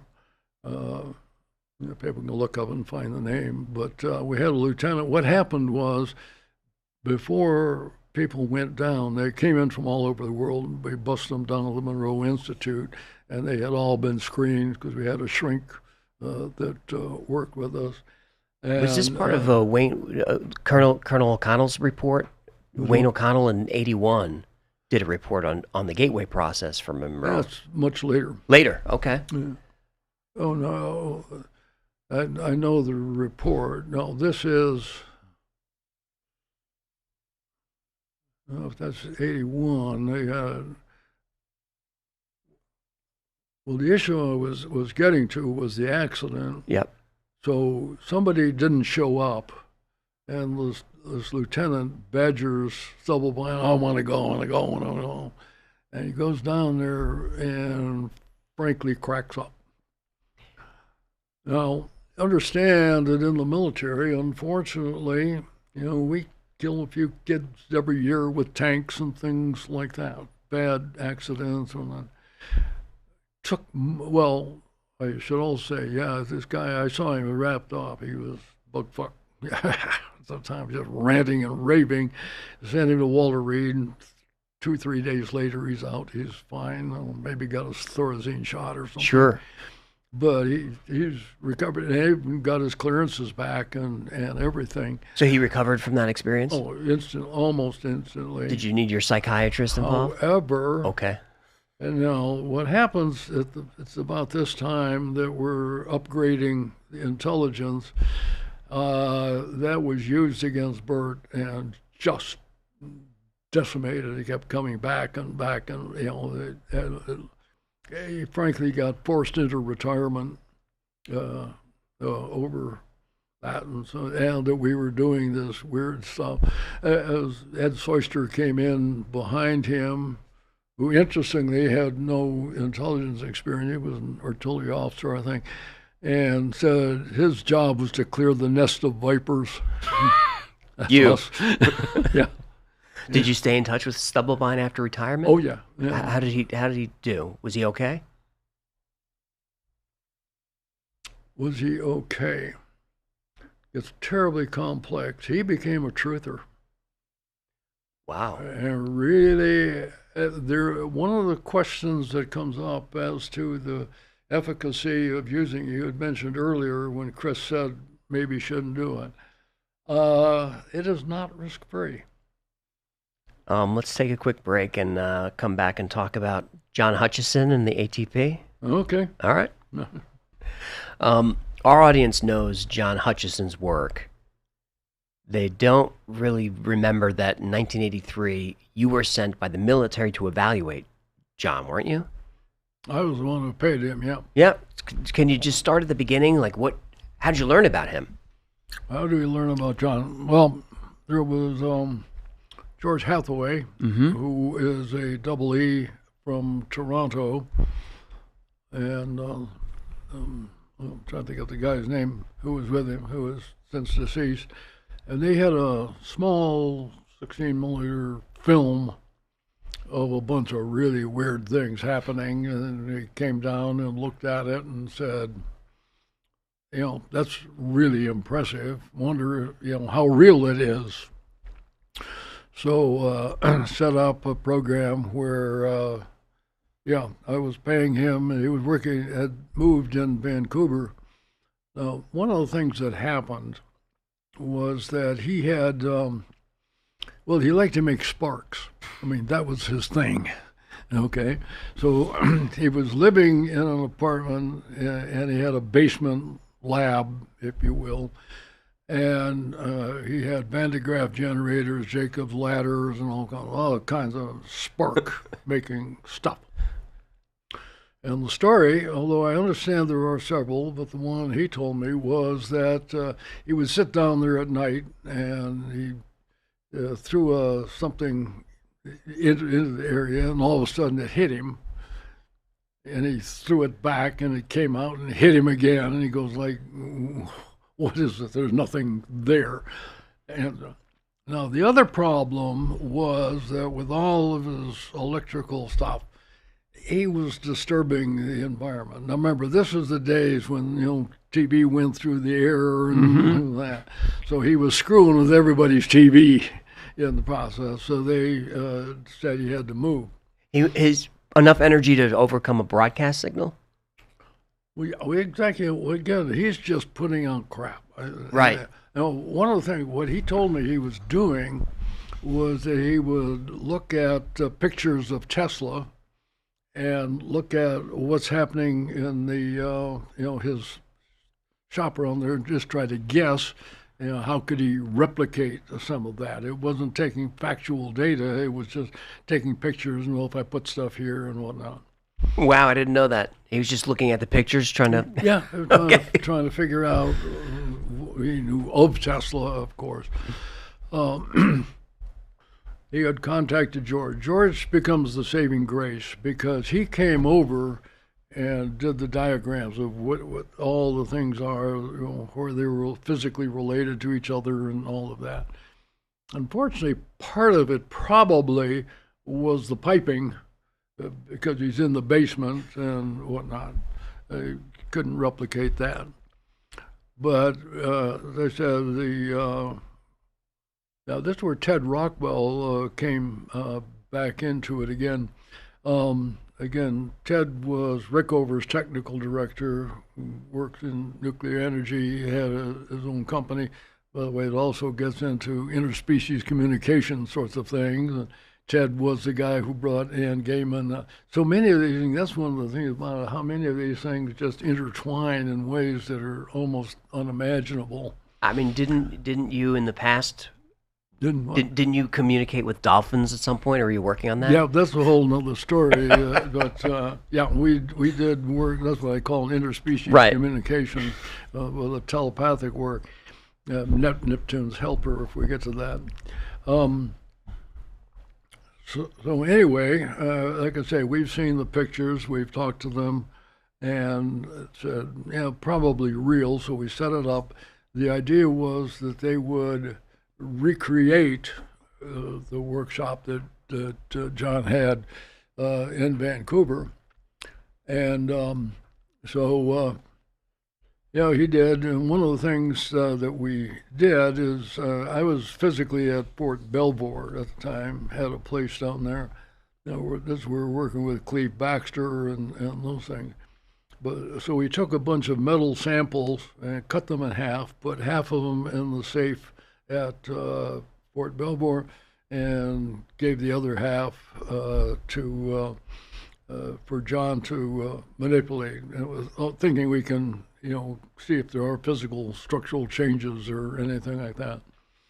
Now the problem was John. Yeah, it is. There's no single effect. There were so many different things going on. You had mentioned earlier to me the anti-gravity. Well, there were things that levitated. There was no doubt about that. The one that I found really interesting, people today may not remember how light bulbs used to work with a filament across there. Well, we had a tape. He had two pieces of wood and a rat tail file, probably about this big across, and it is exposed to this field, and it starts glowing and turns not only white hot red, to white hot, and then drops. Interestingly, they went in. A, the boards weren't burned. B, it was cold to pick up, even though it had just gotten to the point where that. One of the many sorts of effects that had happened. Cold as in room temperature or cold? Pick it up. Okay. It's molten 1 second and you can pick it up. The other issue was not all of these things were metal. I mean, the idea was maybe it's magnetic, electromagnetic of some kind. And certainly that's what he was using for input. And as I said, things sometimes levitate. The other one we had, remember, was Alex Pizarro was the name I was trying to think of. They had in there a piece of PVC and shreds one end of the PVC. But it wouldn't affect a person or anything organic? We have no idea what it would do. Right. I mean, all we're saying, and this is the problem, there's absolutely no control on any of it. Another one they did, remember, I told you, John was looking at Tesla's bench to see what's on it. We're also at a poverty level. This is before people are coming in and finding out that we gave, I forget what it was, 20K or something like that. It wasn't a great amount. But the way he would go to the junkyard and pick stuff up. Well, one of the things he picked up was the drive shaft, and it brought it in and exposed to the field, and then took it to BC Hydro. One end of the drive shaft is like case-hardened steel, and the other is soft as lead. It's the same piece of metal. And all that happened was that it was exposed to John. So it's rearranging the molecules? Well, the point is, you have changes in a piece of a single rod, not the whole thing. Right. And this was true in all cases. But I remember in the PVC one, the PVC evaporated. I mean, it just wasn't there anymore. Now, of course, it wasn't in a sealed container where you could find it if it vaporized and be picked up. Again, John is, there's some personal background I won't go into in there. Okay. But these things were definitely happening. So one of the things that happened in the PK arena that I mentioned, metal bending, Jack Houck had given me some molybdenum rods, and these had been extruded, and nobody in the metal bending had ever bent the metal rods, so he gave them so I had some, so I gave them to John, and I got it back and damped just a slight S-curve in it. It was just by being exposed to the field. And this is a very durable metal with a melting point of almost 5,000 degrees. Yeah. Well, and we also looked to see had somebody gripped it or no. Is that the piece you brought today? No. Okay. This is one that John sent me. I just happened to bring it. I have lots of different ones, but look at this. I mean, just the size and weight of that. And that's just from being exposed to his field. And you can see it's just ruptured. Yeah. And why and how, don't know.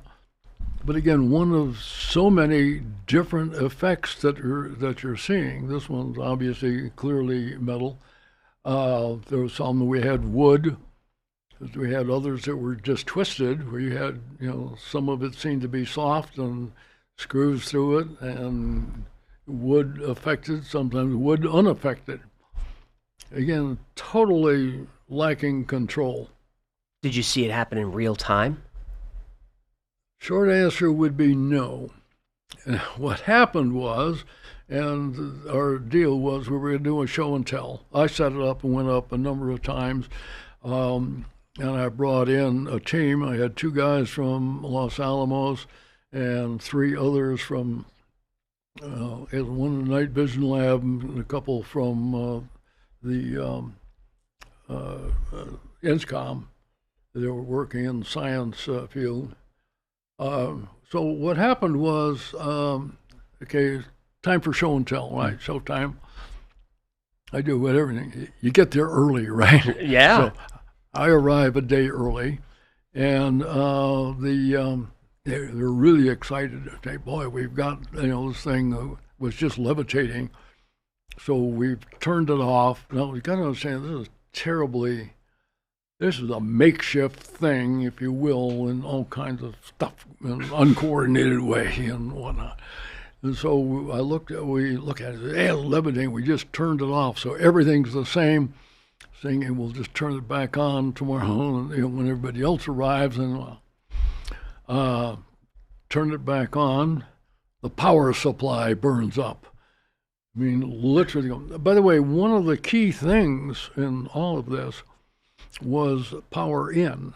All of the entire apparatus was being run on one 220 extension cord. And as a matter of fact, one of the naysayers that had been from Lenel ended up going to jail later for other reasons, but anyway, is the one who he says, oh, they've got this stuff. You see the room, because we had a single room is a huge warehouse kind of facility, and this all was in one little cubicle of it. Well, damned if somebody comes in, and we are able to get into, and nope, there's no other external equipment that's driving energy into this sort of thing. There's one plug, 220, maybe 10 amp fuse. Like I say, literally running off an extension cord, which, as I said, burned up, and it turned out they had no spare. They spent the day getting it. By the way, there's some similarities to this on the ranch. And I know Jack Houck had also worked with John.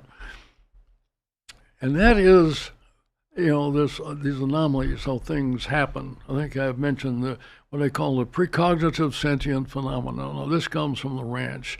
There's an it that knows not only what's going to happen, but how we are going to respond before the incident happens. And it is in control. Don't know what it is. That's true in the ranch. We had the same thing. I hadn't identified. I identified that after working at the ranch for a couple of years, much earlier than. And this gets into the trickster, if you will, which appears in folklore and that, Loki and Kokopelli and Pan, etc. It has to want to be observed. Yep. Mm-hmm. Well, but it is okay. It happened. Well, same we did at the ranch. You have the thing running 24/7 photographer, and things would happen just outside. The same thing here. Jack had the same thing happen. It would happen just outside where the cameras are studying. Sometimes it would happen above this.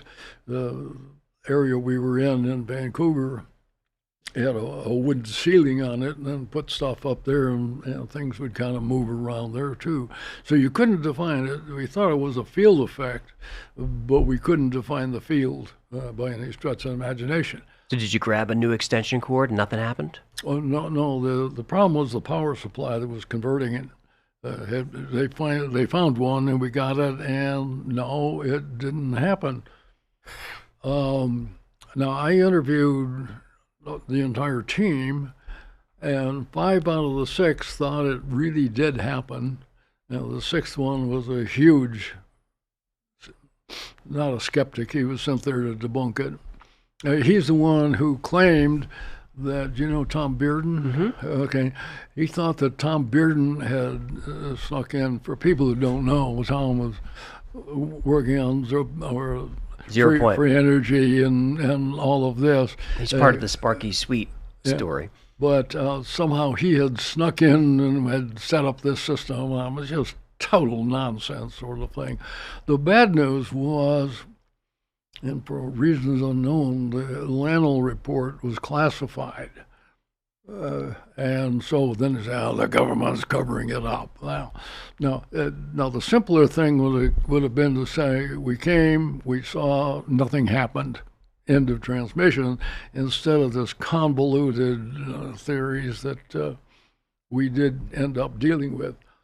Still in touch with John, today. I've got emails from him weekly, certainly, if not daily, and but never could get under control. And of course, he's done any number of documentaries and things like that, where you see the effects, and you can say we've observed something happen, but any kind of controls of how it goes.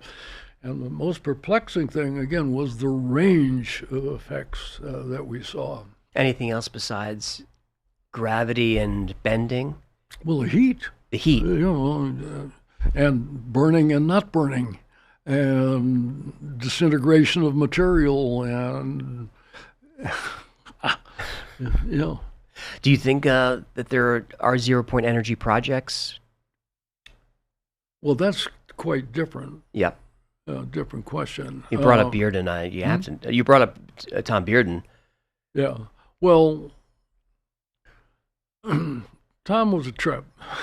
Knew him pretty well. He told me about how Mossad had invisibility capability, and how they would sneak into his house, and the ways that he would know that is they would move his keys around or something like that. So now he is revered, not with zero-point energy, but in the psychotronic community. It was very interesting. But the problem I found, particularly with the scientific community, is he would give these very officious-sounding things, and then you would find out that certainly basic words, he was not using the same definition. We might use gravity, for instance, that his form of gravity could be different from the way science traditionally thinks about it. I knew Tom. This goes back to the before. I think he came into the picture after the New Middle Battlefield or something. Yep. No. I know it was before that, because one of the statements that I put in there that I thought, in retrospect, I would have been more circumspect. And that was, I said that there were devices whose lethal capability had been demonstrated. Where I was prevaricating there was that I really meant there were some insects that died, as opposed that this wasn't designed to mean human. However, when you get into the Soviet research, there were some where you had fatal experiments. Sure. You wrote a letter to, I think it was the Commanding General of Army Futures Command. The Commanding General of Army Futures? The Futures Command, yeah. Telling him, here's what we found, you should look into it. What were you trying to get reopened there? Well, I wasn't trying to reopen, but I've run into this in several cases. I thought they ought to know what we did. Sure. And I had been contacted previously, but more on the NLP research. And so my thing to them was just going to be, does somebody at least want to know what we did? Some of the stuff is still available, and, you probably know, call him Kelleher, and I was talking to him recently, and he says that we're the immortals, and he's talking about Jacques and Hal and me and Kit, well, getting up there. But the problem with many of these things,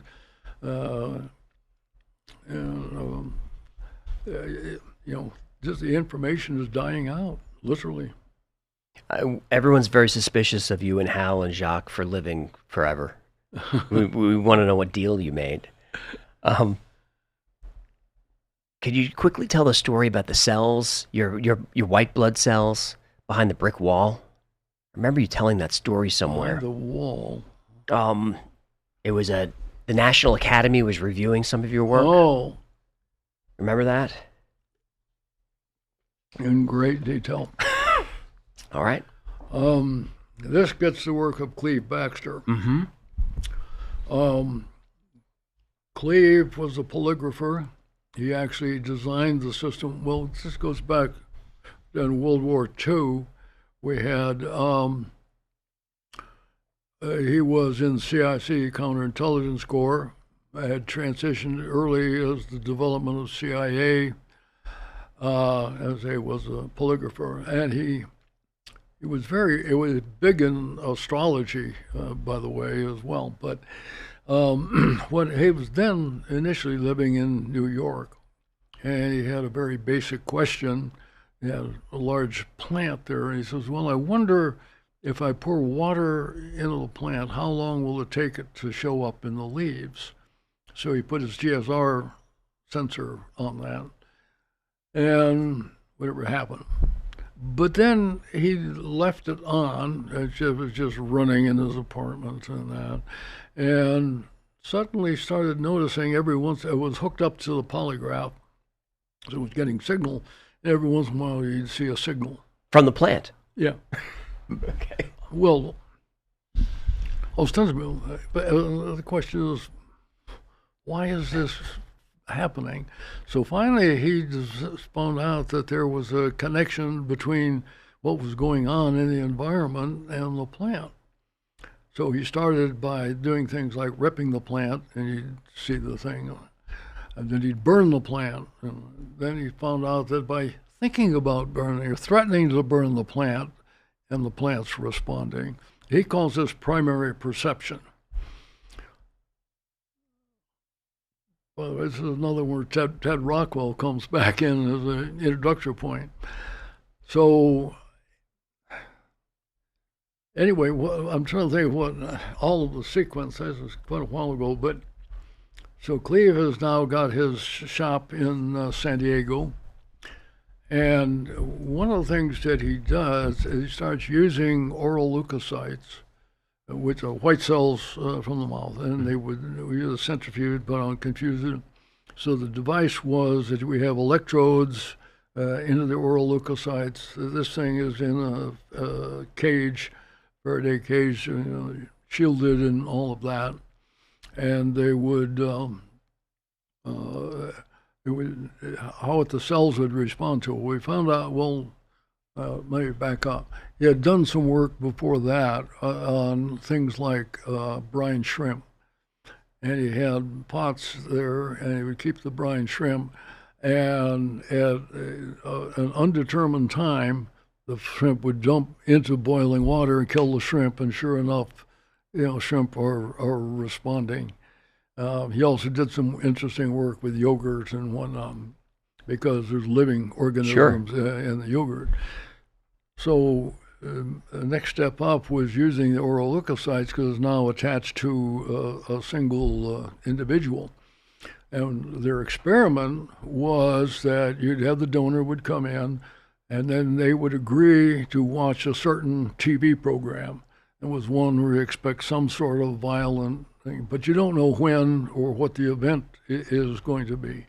And sure enough, you started seeing, because they would tape the program and then put it with it, and you'd see a violent event occurs, the thing starts, reflecting. From the leukocytes? Yeah. Okay. Our interest, you got to remember, the Red Brigade and General Dozier is captured. So we had people that were, and the question is, can we communicate, or can we start with simple things, alive or not alive? Now, I had, in military perspective, looked at this too, and the idea was we'll put capsules in or something, they could transmit. The response was probably not a good idea, because if it's suspected, they'll just cut until they find it. Yeah, that's true. Yeah, so that wasn't it. But however, I'm now looking at it from externally, saying, can we either communicate, or can we just get an idea of life or not? So that was the genesis of looking at it from a military perspective and why.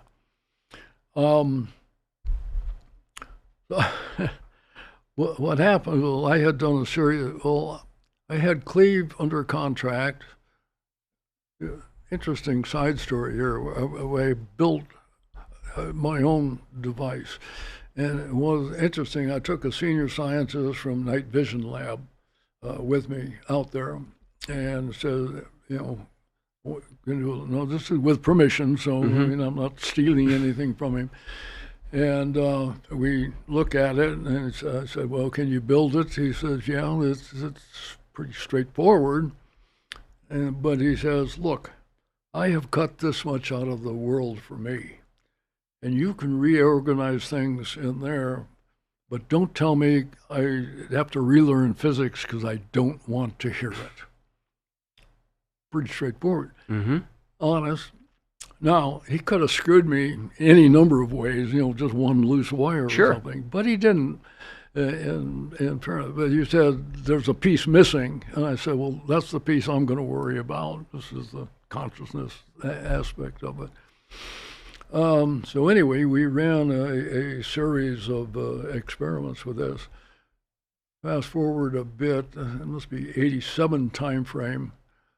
Max Thurman is Vice Chief of Staff of the Army, and he decides to look into all this weirdness. So he puts together a scientific panel from the National Research Council to evaluate all of these things. And I appeared before him several times. Oh, in fact, one of the things that bothered me is they had a whole series of behavioral scientists. And I don't know if you know Bob John from Princeton. Okay, J.A.H.N. John, he is the dean, then the dean of School of Engineering at Princeton, who is a central figure in all of this, because he had independently replicated, was doing the remote viewing experiments, and he had a big thing on psychokinesis and all of that. Impeccable credentials and whatnot. And we had tried to get Bob, added to it. My admonition to the group, you're nice guys, but where are the physical scientists? Because that's where the experimentation is going. They did have Ray Hyman on there, if you know Ray and all, for the audience, founding member of Psychops, the skeptics and whatnot. A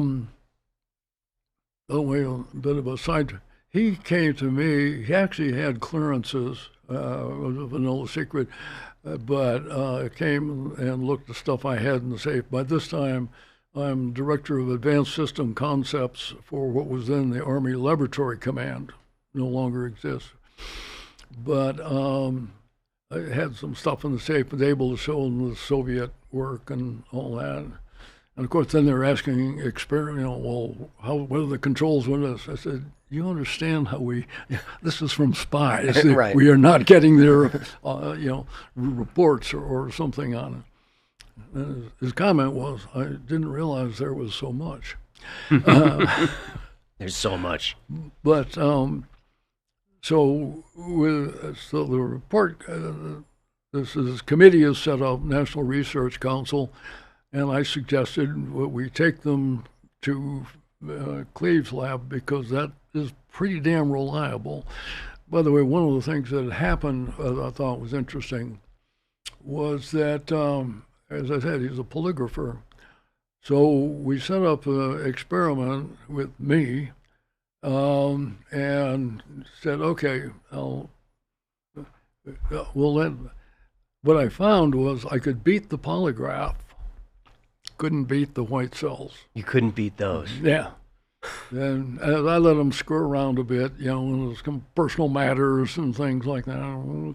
So that was really interesting. It shows the connection between, even though my white cells are separated in another room and shielded, etc. So, and you were affecting the blood cells. Yeah, well, I was doing it. I'm an animal one, but I was, trying to see what the limits would be. And so, anyway, by the way, back to your futures command, this is what I was trying to say. We did this stuff. Will somebody come and look, at least, check the records? So anyway, we set up, and the board is going to meet in San Diego. So I said, well, good thing, we'll take them to Cleve's lab. So what happens is, again, you want to know what's working today, not at work yesterday. So I arrived several hours early. Well, I've been I already arrived in San Diego, but and I donate cells just to make sure this thing is up and running. And frankly, we forget about it. And so what happens is the panel arrives, and we take two of their people, goes with Steve White, the lab assistant, and they're going to donate the cells.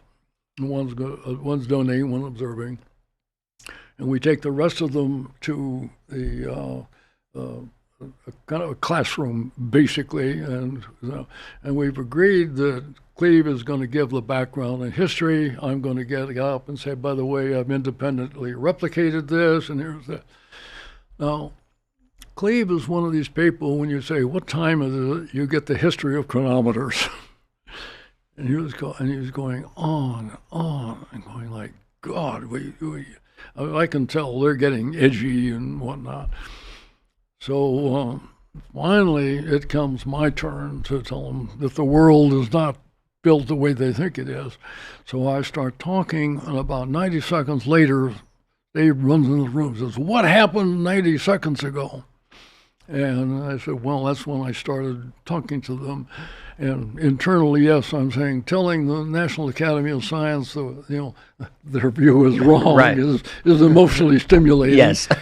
And so anyway, we go over, and we see, this thing, he has stoppers on it. We're getting a tenth of a millivolt, but it is just, by the way, I've got this tape. Oh, you do? I still, yeah. What happened is that Ray Hyman is the one who ran over and looked and ripped it off. Now, what's interesting is when the report comes out, not a word on this. No. Yeah, the only thing that they thought was useful or potentially useful, because they had looked at remote viewing, I know they had been, but they had been curtailed. Most of the classified stuff was not available to them in that. But they had agreed that NLP had potentially some use. But the rest of the stuff we were doing was just nonsense. And I say, on this particular area, it doesn't, not a word about, it happened right in, the white crow flew right in front of you. And CIA wasn't interested in this? Was CIA interested? Well, I knew Kit and that, but these are all, once you find out, and this, by the way, gets deeply into the UFO area, a lot more of it's personal interest. And people say, if you'll notice certain names keep recurring throughout, even though some of us have different views on it. But there's a lot of interpersonal relationships that become key in all of these things. Well, we were not publishing, reports on it. This is still what you'd call basic research on there, but we definitely showed the efficacy of it and a relationship that could be at a distance between the cells. And again, from the issue we're thinking of going is there something we can do with foreign diplomats, for instance, where we keep some kind of sample on hand, and if something happens, you pull it out and, try to communicate. Again, simple things like, are you alive or dead, which would change a lot of, what your response would be, what are Sure. you willing to risk? Because your cells were 20 miles away, weren't they? Well, there is one instance, it was more like 50, and now I asked Cleve about it, and he says the problem is that you really probably can't tell because you'd have to get almost into interstellar distances. I mean, the particles and whatnot. What's the distance? And because we're dealing with things and speed and whatnot. By the way, getting back to Chris, an experiment that was done with him down at Monroe in a sealed unit, and yet he's doing, which I think shows that this isn't electromagnetic, the consciousness, but this is, we don't understand a lot more than we do understand in these areas. Like I say, that was, what happened after that is when the shit hit the fan, back with, and Bert was forced into retirement and all of that. So a lot of it was curtailed, and we Vipers went to other areas. Well, speaking of UFOs, can you talk about advanced theoretical physics and what you were doing there? Well,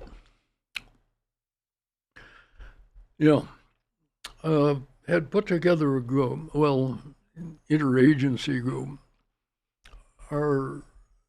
My initial hypothesis, I was working with another guy who is kind of faded out and doesn't want to be named, but it was somebody who worked at Lockheed Skunk Works. The hypothesis was, Roswell's real, that there's something big going on, and this is something that still emerges, that people want to get the word out. So we put the group together, and it was at the TS-SCI level. Literally old boys, had to know them, had almost all of the intelligence community, the major players certainly, and the aerospace industry, and people who were interested, and got together, and we're using BDM facilities. Interesting, I got to Joe Baddock, who's the B of BDM. Bert, by the way, in this time, he also, because when he retired, he went and became vice president for intelligence at BDM. So we had their facilities so we could use. Had put it together. This is the early days of FOIA as well, and one of the things that surprised people who created FOIA was the number of requests that they got for UFOs. So that's why I came up with the name Advanced. I think nobody's going to ask for. You were dodging FOIA files on it. Yeah, sure, yeah, absolutely, and. It was, let's see where this goes. We had several meetings. By the way, one requirement that did not hold was no records. So, the intent was that there wouldn't be any written records. Now, eventually I had briefings that I used from on and on. Is this declassified? This is declassified by now, yeah? This is declassified? It never was classified. Never was classified. Well, yeah, like I say, this is not official. Right. By the way, one of the things that I point out, this is according, and if you see with OSAP and ATIP and that, most of these come from the bottom up. Yep. This is not ones where, the hierarchy says do this and it comes down. We'll probably get into some of the people that were involved, but it was, so we said, our supposition was if we do this, certainly going to get noticed at some point, and people come and slap our hands and say, don't do that, which never did happen. What was, when you spun up that group, what were you trying to find?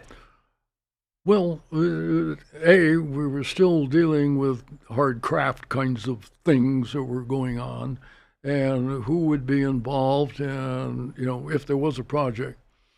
Now, I eventually moved up the food chain higher and higher, and I did brief or interact with the director or deputy director of all of those three-letter agencies. And the story I tell, one of the most interesting ones, a global agency. And by the way, the answer was always the same, was we don't do that. And then, but the guy says, A, we don't do that. There's no requirements to even report on it. B, I'll tell you about the ones I saw.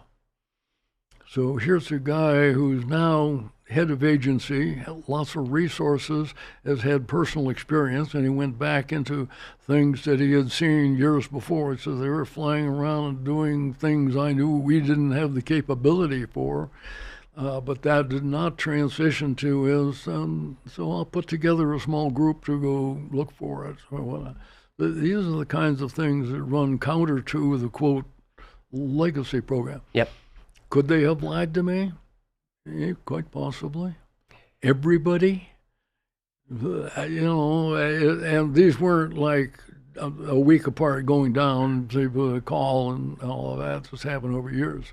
So you didn't believe in a retrieval program, I guess, until Grush and those group came forward, right? Until what? Until David Grush and some of those other guys? Because you've changed a little bit, yes? This is where I get to my data does not match. Yeah. And in fact, as you know, I've dealt with quite a few of the senior folks in that. Have not met Grush, respect him and his background in that. The twains just don't go together. Yeah. And I've told you now, the agencies, and fast forward a bit, we decide to transition to a formal funded program. So where's the logical place to go is SDI. SDI at the time is, the biggest program in defense. It's $5 billion at the time. Kind of uniquely, a meeting is set up with me, and I have an entourage going in and meet with General Abramson, who's 3-star commander of SDI. And my experience was quite different. We walked in and introduced who's the agencies involved and all of that. And so I start UFO 101, and you go, wait, who are you guys really? I mean, this to me is like a deer caught in the headlights, and I don't think he was faking. Could have been. If it was quite an act. Went around the room in different agencies. NSA was one that a guy gave his stuff, and the thing that stunned me there was we were giving him the Soviet data, and he says, "Where did you get that?" And he was like, he did not understand our intercept capability. Right. That got scary because it was in, can they do that? And I said, yeah, we think they're pretty good at it. Fast forward, this goes on an hour or two. We finally get to the end, and I say, we'd like to get blessing and a formal program. And he goes, I can't touch this. He says, if I get caught doing this, I will, just lose all credibility and friends. So the point was, I don't believe, in fact, he went on to say, look, you got my attention. I'm an old fighter pilot, and you got my attention. And we are soon going to be monitoring more of space than has ever been done before. If you can tell me what to look for, I'm willing to put some algorithms in. But if I get caught doing this, and this is where, the people who are outside just do not understand the Pentagon. fact, some of the key people, and I told them, take a decade off and go learn how the system works, because it is terribly complex, it is terribly competitive, and that includes in the black world as well as the white world. And everybody, like I said, one of my favorite comments was, I'm going to go find the money, when I was working in the building. And you go, there are gnomes out there with pots of gold or something that you go, what means you're going to steal it from somebody else's program or find it. You have to reprogram the funds. And that occurs in the black world just as it does in the white world. He did lose $1 billion. He did? In funding, but that's from other. But the point was, his point was, well, people, because his program was so big and visible, that everybody looking for money. Well, where do you look? Because people who have money, sure, they're the banks. Mm-hmm. And he did, and it was shortly after that I got a very, and I am convinced, unrelated call that says. We want you to move to a new assignment, and it was one you had to be a colonel and breathe. And I said, "You got to be shitting me! I am running the highest high-tech stuff in the military, and you want me to go do what?" And where General Stilwell came back into the program because he was a supporter. And we didn't cover this. He had intervened before. Another side story about how I ended up in INSCOM, actually, and before that, was that it was the new mental battlefield article had come out. And I had attended a couple of conferences in the Washington area on weird stuff and all that. And there was a colonel's wife who was running one of them, Jean Eek, and she was friends with the General Stilwell's wife. Stilwell is now a retired four-star who's the number 2 guy in the Pentagon. So what happens was a meeting gets up, and I remember I'm a munchkin down literally in the bowels of the Pentagon. So a meeting is set up because of new mental battlefield, I'm supposed to go meet with him. So at about 12:30 this particular day, now what's unique here, munchkins do not go see SecDef and Deputy SecDef without a head bobber, flag officers who were great. That didn't happen. That was one-on-one, me and him. Were you nervous about what does the general want? Or you knew what he wanted? This was just a generic come and talk to him. But this had been set up again through the wives and all of that. So anyway, I went up and we had a very interesting conversation. He says, well, who do you work for? I said, I work for General Treffery, and he was the Inspector General and blah, blah. No, okay, well, this is really interesting. So, thank you. And I left. I said, well, that was interesting. I go back down to my office about 1 o'clock, and about 4:15, the chief of staff of the IG comes in and says, tomorrow morning you don't work here anymore. That was that? He had moved me. So you had to take that assignment. You couldn't refuse it. Well, another war story, a friend of mine who had worked at the Military Personnel Center, and I bumped into him in the Pentagon one day, and he's looking, this is years later, and he says, I had to keep your file in my desk drawer because we had nowhere to put it. Right. And like I said, the promotion thing, I got handed from the time, I made major, on, I was never assigned by the system again until they pissed me off, and I said, thanks, and then Los Alamos came along. And then NIDS came along. Can you? Well, that's 2 iterations later. That's after Los Alamos. And so can you talk about that Sunday morning in your kitchen? I think Hal was there, Jacques was there, and you get a phone call from Bob. Well, that's another coincidence, right. If you will. I was working at Los Alamos, I lived in Santa Fe. I had a meeting with a number of people in. Jacques and Hal were two of them. I forget who all was there. But it's Sunday morning, so we're getting ready to take people back to Albuquerque for the flights, and the phone rings. And I'm Bob Bigelow. I've heard about you. Are there any areas that might be of interest? The rest, they say, is kind of, as a matter of fact, there was a guy who did get funded who was there, Ferris Williams, has since died, but who got an independent, project. Now, this is before NIDS and all of that. In fact, he came over and we went to the Santa Fe Institute. Looked at it, he said maybe once, and well, Murray Gell-Mann is kind of the guy at Santa Fe Institute, and this is chaos theory that they're working.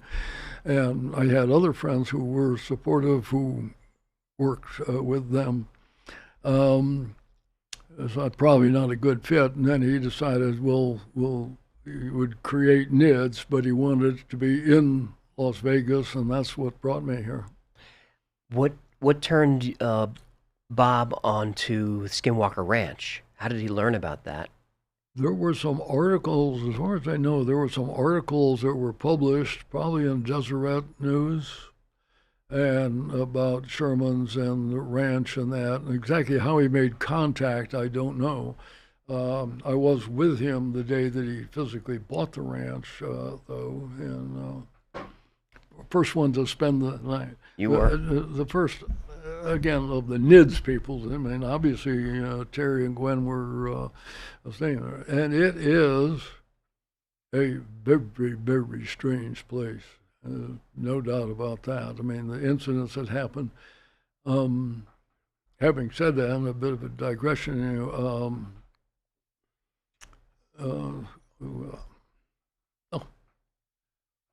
lost a bubble there a minute. That's right. Oh, I have plenty more questions. Yeah. That first night, I think you said nothing happened. Nothing happened the first night. Nothing unique happened, no. But eventually you saw some things there? This is one of the questions that comes up. By the way, it translates to Chris as well, because one of the things I asked him, is it the place or is it the person? I was going to ask you that. And we have, lots of strange things have happened around me. But as far as, I have seen some things and all that, but I tend to be more of a catalyst, if you will.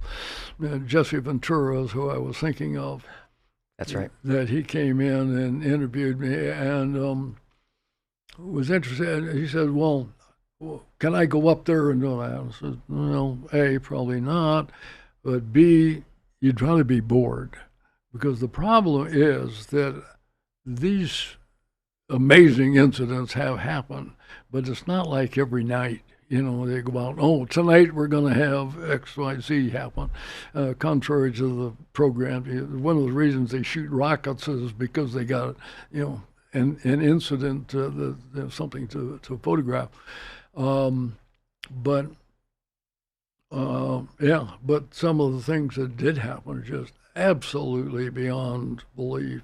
For example, is this a baby goat or is it a baby calf? Well, the calf is one. What that particular incident is that they, Terry's got at the ranch. Terry stayed on calving season, and he walks out. He goes out, and people are familiar with the ranch now. Perfectly flat, the escarpment to the north, and the trees further out. Finds a newborn calf and tags it in ways that they tag it to identify it to the mother. Drives across the, again, wide open field, 10 o'clock, bright sunny day, etc. And he finds another newborn calf, and he tags it and weighs it. And he comes back, calf one's dead. Mother's going out of his mind. There's a huge amount of stuff is just missing. From the animal? Yeah, it's been eviscerated, exsanguinated, and ear where the tag was cut off, looked like a laser cut, and all of that. The science board looked at. We had Terry come in. Well, George O'Nett was working with us. I was a DMV and flown up that day. We had Terry secure the sign, got our vet on site, and all of that. People said, well, and the exsanguination of the blood went into the ground. I had suggested to them they go to a nearby slaughterhouse, get blood, and come back and poured it on the ground. And weeks later, you'd say, blood was poured on the ground here. Yep. So there's no way that this went. The science board, SAB, that, as you know, world-class sorts of folks, and Hal and Jock and Kit and all of them are involved. They're it's on the website who they were, was that whatever happened didn't happen there. Wow. Now, how do you explain that? Again, we know in our reality, we know the elapsed time, 45 minutes-ish, bright sunny day. We looked at all of the possibilities of how predators kill and that. None of them do anything like this. You had cameras on there yet? You had cameras yet? Not in that area, no. Okay. No. And now, I've got to say, Brandon, of course, has put in a lot more sensors and doing it 24/7, far more than we did. Not exactly sure of the sequencing on that, because we did have cameras that were facing near what they now call a command center looking to the west. And there's one of the most interesting incidents to me. You've got, two cameras here, two cameras in front of it, so the ones in front you can see. You have cameras that are up about 20 feet high, comes down about half a roll of duct tape, holding them in, PVC, going back into, being recording. So when recording, and what happens is in the front cameras, the wires are pulled loose up at the top. You come down, the PVC is pulled out. There's about 3-foot chunk of wire that's just missing from this. Now, what was really interesting about it, this was kind of early evening, and it just happens that the cattle at that time were right around the posts. And we know that if anybody approaches the cattle, they would scatter. Mm-hmm. Nothing would happen. The other thing is this camera that's looking straight at it, and we have a second and a third time-lapse photography on it. Nothing. Now, how did all of this stuff happen and not get recorded? Because it doesn't want to be recorded. Well, like I say, it's a very, very strange place, and they have had, many more incidents. But it's not like it's a daily thing. It's not like you can go, Brandon. Now, if you go up, you have to sign literally life releases and all of that to go on. I think there's people. I think the staff, people who work for him are really good. You mentioned something about precognitive with the ranch. Does that mean that the future exists and can be read, or does that mean they can sense your intent? That's two different questions. When you say they, I don't know, it? I'm not, Well, that's why I use the it, and I have no idea how to find it. When you get into theoretical aspects, is it possible that the past, present, and future are all concurrent? So it's not a time frame, and it gets into almost imponderable. I actually used the blood one because it seemed to know that we would bore the blood, and before this sort of it'd become another conundrum.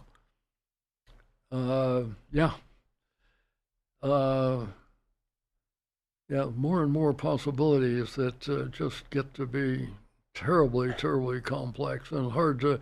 The issue of what we do see in this, and I think all of these phenomena, are that our concept of time is wrong as we know it. It's as we experience Right. it, as opposed to, what time may or may not be. Because there's intent with these actions, Yeah. but we don't know what it wants.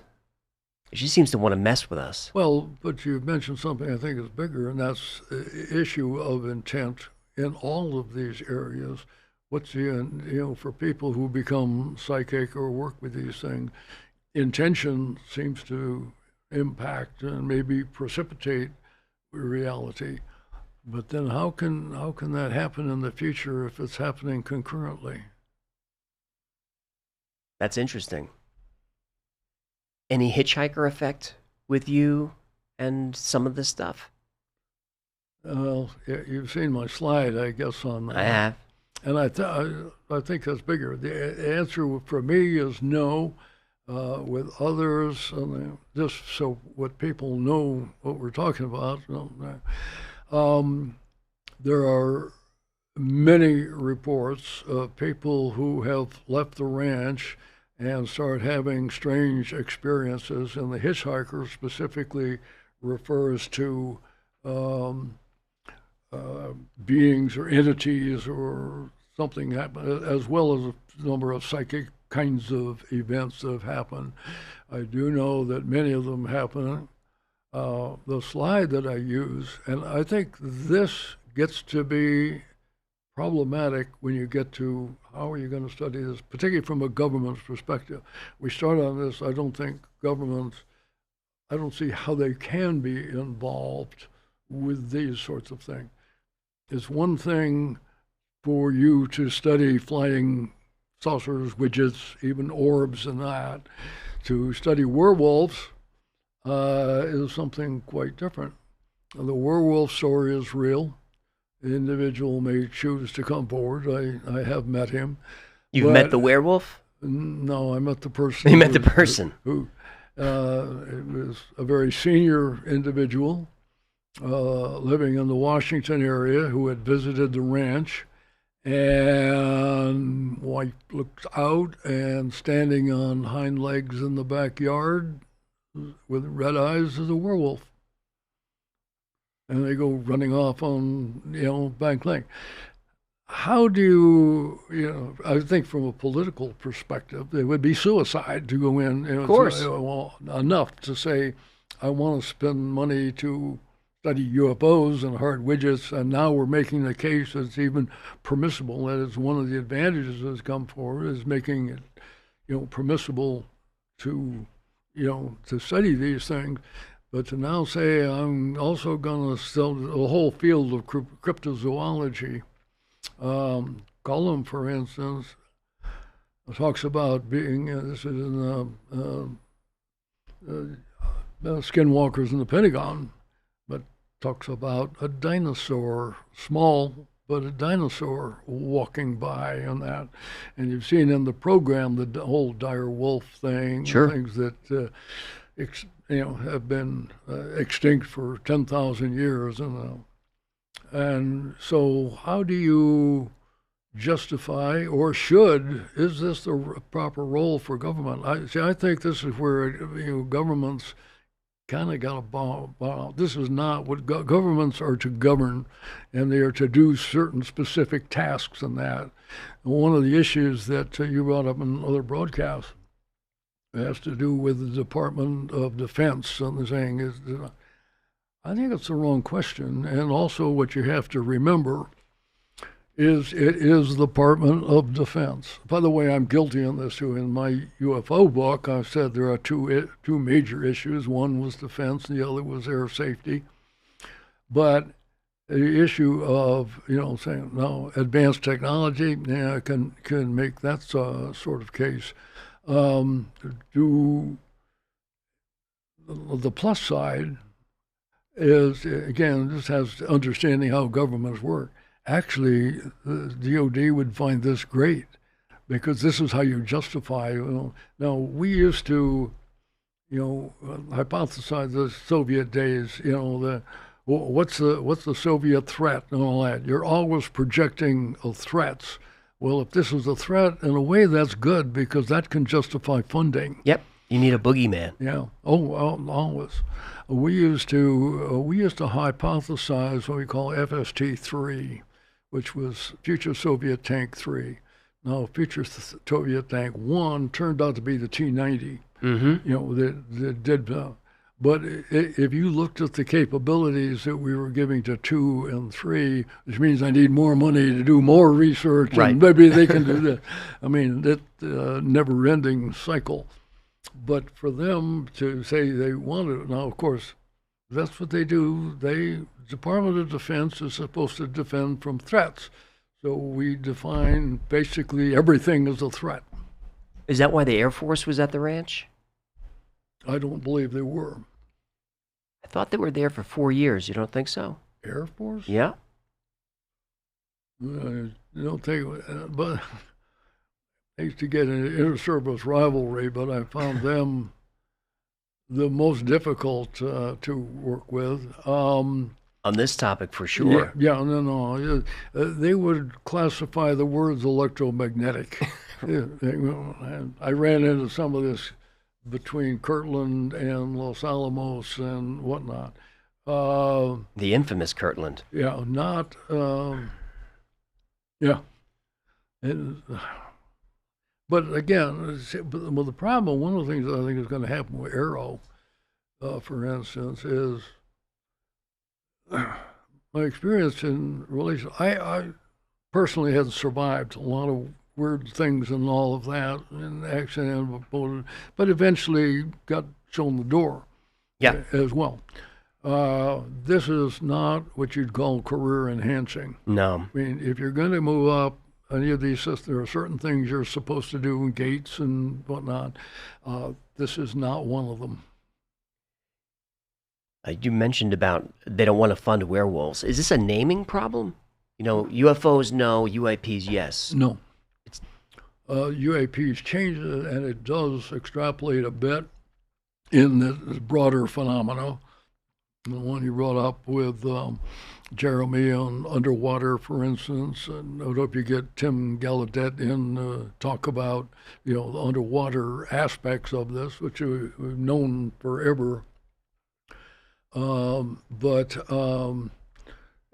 the name fits better. UFOs did come with baggage, no doubt about that, because objects weren't all flying. And the downside, though, is you broaden that too much, and I believe Lou ran into this with funding in ATAP, because they were trying to do it unclassified and that, and people say, I do advanced threats. Sure. So, sure. Yeah. And again, this gets back to not understanding the funding cycles are absolutely vicious. Before I get into death and consciousness, I just wanted to remind us that you wanted to read a passage from your book at some point. So don't let me forget. Well, okay, we can. Unless you want to fire it off now. Well, one as well.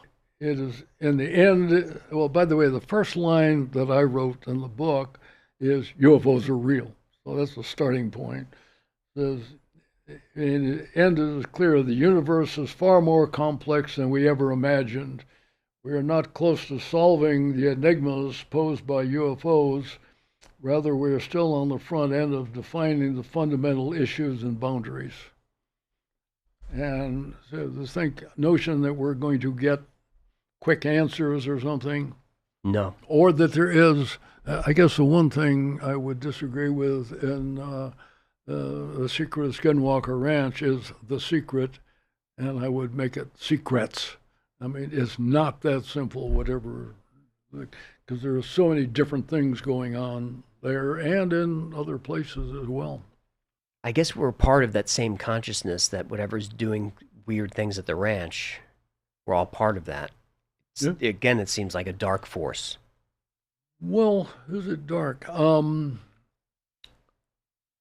Where it gets terribly difficult to contemplate is the notion of that everything is one, that you and I are not separate. I think that one of the greatest illusions is the illusion of separation, but it's very hard to contemplate how we can be the same and yet different. I heard you mention the other one, end of war. I'm dealing with some folks, young ladies now, who are developing a program that they hope to raise consciousness in general population. And how you explain this in terms, I mean, it is terribly, almost incomprehensible to begin with. It is one of the reasons, things I like about Eben Alexander's books on it, is he talks about these levels of complexity and impossible for us. But if we are all one, you take Larry Dossey's, not non-local reality, and certainly things like war make absolutely no sense whatsoever. And you hear this, you're by doing bad things, you're harming yourself, is just hard to rectify from the physical perspective. That's true. That we live in today. I would also mention that if you look at the Greek, one of our problems, they say the answer is love. It's kind of, what does that mean? Is that the Greeks had 12 different words for various forms of love. So, that's not a catch-all that's going to be useful. No. Tell me about that 8th night when you were in a tent in Siberia for a bunch of nights. Night number 8 was weird. Well, actually, when we had been, we were in Mongolia, near the Siberian border. We had been up right on the border. We were chasing reindeer shaman. I've dealt with shamans all over the world. What's a reindeer shaman? Well, they're the people that herd reindeers. Okay. I mean, like we have cattle, they have reindeer. Oh, I thought it was something they turned into reindeers at night or something. No. The people live with reindeer. Very unique area. We had the backstory here. We flew to Ulaanbaatar, which is interesting. You fly into Genghis Khan Airport and stayed at Genghis Khan Hotel and etc. Then we flew from I didn't know that. Ulaanbaatar to Marum, which is a small city west. By the way, Mongolia is a big place. Let's say 3 times the size of France and that. Then we got in a Land Rover, drove north on a road for about an hour, paved road. All of a sudden turned left and drove into the mountain. It was like driving into the Rockies without a road. And we did that for kind of a number of days. This particular incident, we had driven cross country. We were living at a small tent, and the point is we could turn it every day upside down and shake it out and clear it. They're going to pop up. There were 3 tents. My wife and I were in one. The driver and guides had the others.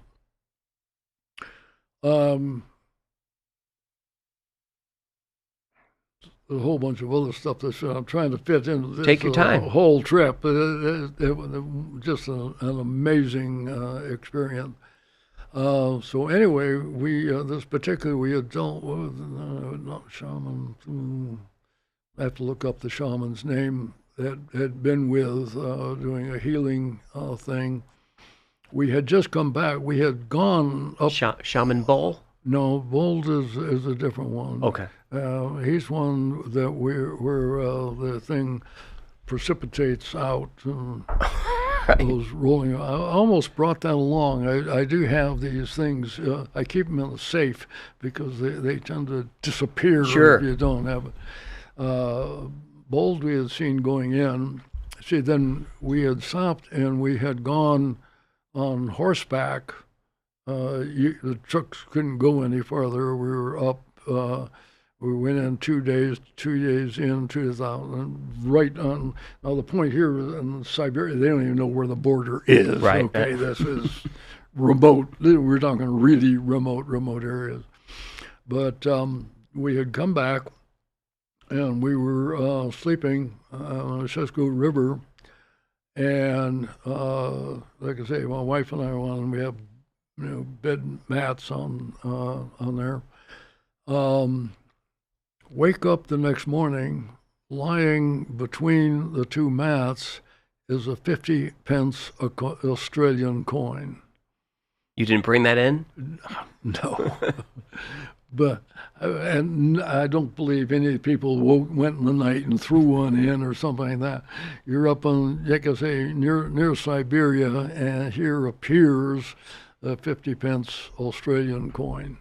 What do you think that meant? It meant there was a 50 pence Australian coin, and I have no idea how it showed up there. What were you doing out in the wilderness? What were you looking for? The reindeer shaman. Okay. Yeah. And if we're going to get into it, my wife's a devotee with ayahuasca, and we have dealt with shamans over the world. This was a trip that was afforded us. Again, we're the only people, the only foreigners that are involved. And had a guide who knew where they were. Now, you have to know where they are because they follow the reindeer going. And it was getting warm, and one of the problems was that they would go up and lie down on the glaciers. There were small glaciers all over the place. We walked over them and that. Yeah, we had set up several ceremonies that were going. It was very interesting. This is where a UFO connection comes in. We got up there, and they live in like teepees that are all separate.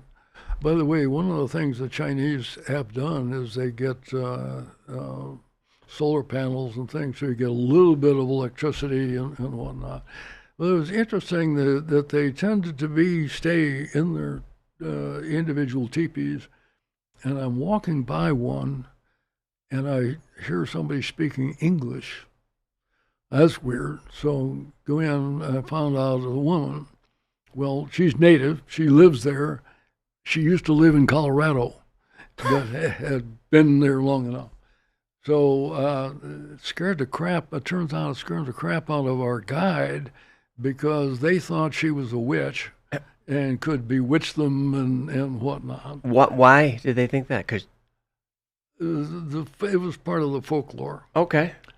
Why, I know it's the why files, but why just doesn't apply in some of these cases.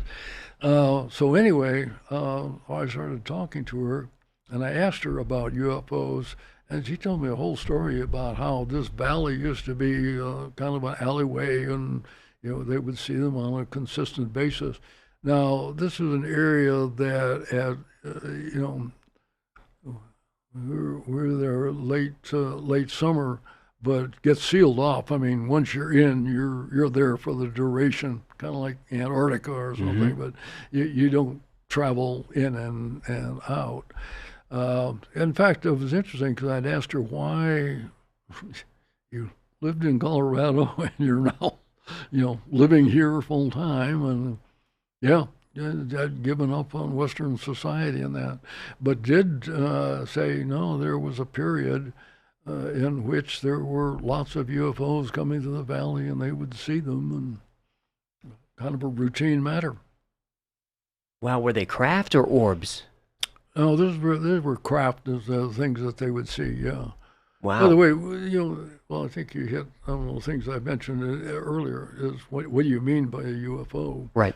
And addition of orbs is, fairly new wrinkle to it, and the question of whether you should, and it gets into consciousness and orbs and all of that. But no, this was a traditional craft. Now, one of the things that heard you and Jeremy mentioning was what's happened over time is that you see, why do you see different ones and different kinds of things? And going back in the 1800s with air ships, Yep. literally, and people dropping anchors and talking and all of that. And yeah, that does seem to, but this, I think, reverts to this issue of, consciousness. Where's our consciousness as to, what it is? And in my view, what it seems to do is stay a step ahead of where we are, but not beyond comprehension. Right. Like Orbs is the newest thing, but in another generation could be something different. Yeah. So you were looking for shaman. I've heard you say you've tried ayahuasca and you're not a fan of it. Yeah. What did you see when you were in there? Oh, the psychedelics are absolutely brilliant. There's no doubt. Can confirm. I can confirm that. Oh, okay. Well, we have dealt with ayahuasca. Are you familiar with Santo Daime? Mm-mm. The Santo Daime is a religion based on it. They use ayahuasca is the substance that's going with it. We may get down to what we did in Curitiba in southern Brazil as well. Most of our stuff was in the Amazon, in Iquitos, and I've also been in Ecuador. First of all, this is never going to become, a recreational drug. No. The side effects that come along are significant, politely. And you also, Victoria has learned how to work with this.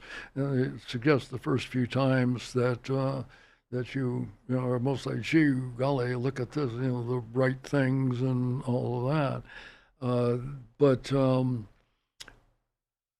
what's most interesting with her, this is mostly second, what would happen, by the way, at these ceremonies, is that I've only tried a couple times, used it once. Another time was Santo Daime in Brazil. But being the one who was not drugged, I would run all of the recorders because I had the manual dexterity left to function with it. I can say that, in my view, psychopharmacology does not address the issues that's involved. I have seen people take small amounts and have transformational experiences. I've seen them take huge amounts and have no effect whatsoever. It gets back to intention and preparation. I do think that if you're going to do it, by the way, a word of caution out there, really do, if you're going to do this, know the shaman or with whom you're working, because yeah, and particularly as it has gotten popular, that there are some less than scrupulous folks, particularly for women, being in there. But you really do need, having said that, and I do see there are now talking about some on PTSD, some research going into it. Sean and them talk about using ibogaine. That surprised me a bit, but under controlled conditions, the stuff from Africa, that shit'll kill you if you're not careful. And one of the problems with all of these are there's no quality control. And I found that each shaman kind of has their own recipe, and they kind of put stuff together and they look at, and the same with dosage. They look at you and say, well, here's the amount you need, and, give it. I would recommend going to like Elysium or with a doctor. Yeah, well, this is not to be taken lightly. No. But I do think there are effects that, and PTSD, who was it? This was Life. She was there with the guys we do with Ron Wheelock, who's known as the Gringo Shaman down in Iquitos. Interestingly, one of the few that have not jacked up prices and all that as it has become better known. I was going to tell you Victoria's experience, the most extreme. She had a world that goes to and was recognized and whatnot. The most amazing thing, though, was not on drugs, but at home here in Vegas, and they came here. Who she saw in the DMT world came to Vegas? Yeah, well, Right, wherever. This is a mental state. What did she see? Well, just that, so they were coming apparently asking for help, and but again, this is a mental thing. This is not a physical being showing up and showing there. By the way, the most unusual thing that I saw, we were at, Contemplé? Mm-mm. Okay, these are African voodoo ceremonies and all that. And we had gone, we've gone to several, but Umbanda and Contemplé, or a couple of, these are from West Africa that came over.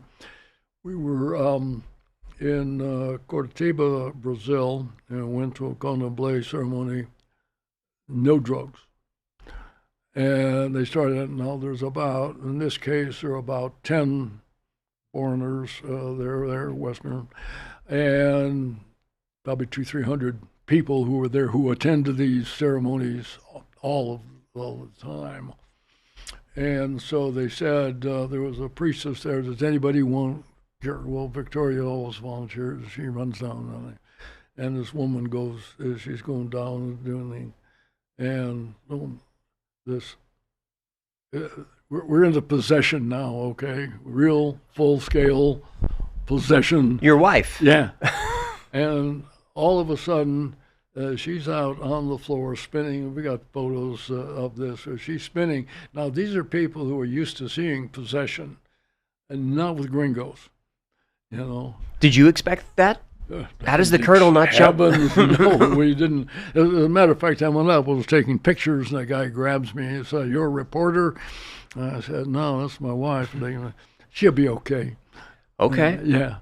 And her description of it is allowing this entity enter the body to experience whatever.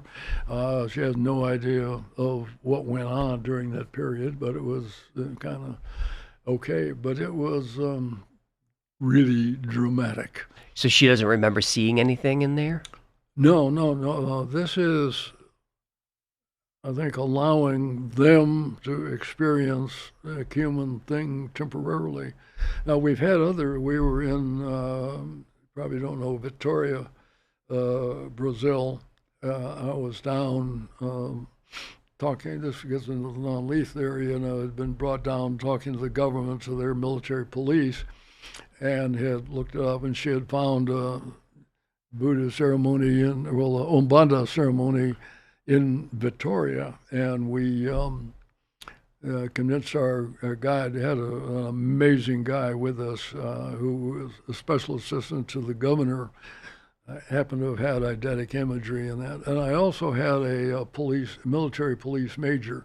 So we're going into the favela with, to say we were greeted with skepticism is true. So anyway, so we go in, explain, who are you? Two Americans, kind of weird, and had heard about them and all that. So they let us in, and the ceremony starts, and it goes on for several hours. And so they're going to take a break. And this is now getting later afternoon. So our guys in that have got to leave. They said, I'll leave, I'll come back and pick you up. And they came to Victoria and said, no, you can't leave. And it turns out, they're the people we've never seen before who recognize her. Wow. Yeah. And we've had that before, and we've had this in Rio, too, in the ceremony with saying, here's the goddess to call and all of that. You say, unusual circumstance. Yeah. Is there any connection with the DMT world and NDEs? Well, is there any connection? there are those who think that DMT is a piece of, no, understand, dimethyltryptamine is the precipitating agent. It is not the thing. No, it allows access to the thing. I would equate it to more like it's turning on the set, and the stuff you're now accessing that channel, if you will. NDEs, there are folks who think that you can get a spontaneous release of DMT or something. Mary now talked about it. She goes, no, does not believe that to be the case. That we're spontaneously generating it, and that because that gives you the potential for saying we're talking about hallucinations. But like I say, her cases were in the precognitive years in advance, and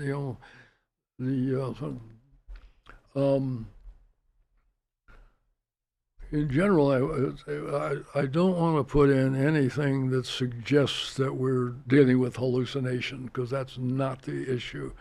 Now, people interpret these things in various ways.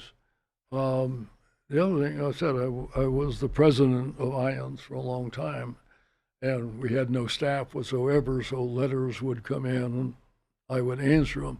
And one of them was, well, I wasn't close to death, but I was out of body, I had this, I had that, and whatnot.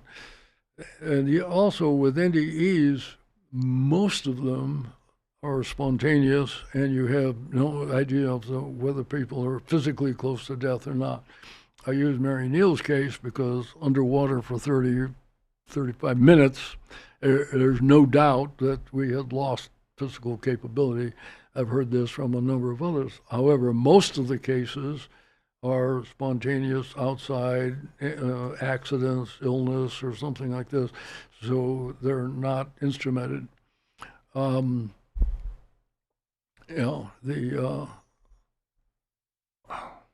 Pat, I'm blanking on the name, because there is Pam Reynolds is the name, is the probably most famous case in this, but she's not alone. And this is a case in which a young woman had a brain aneurysm deep in the brain, had some small children, and was doing a very risky operation, survival 50-50, wouldn't have done it except for young and whatnot.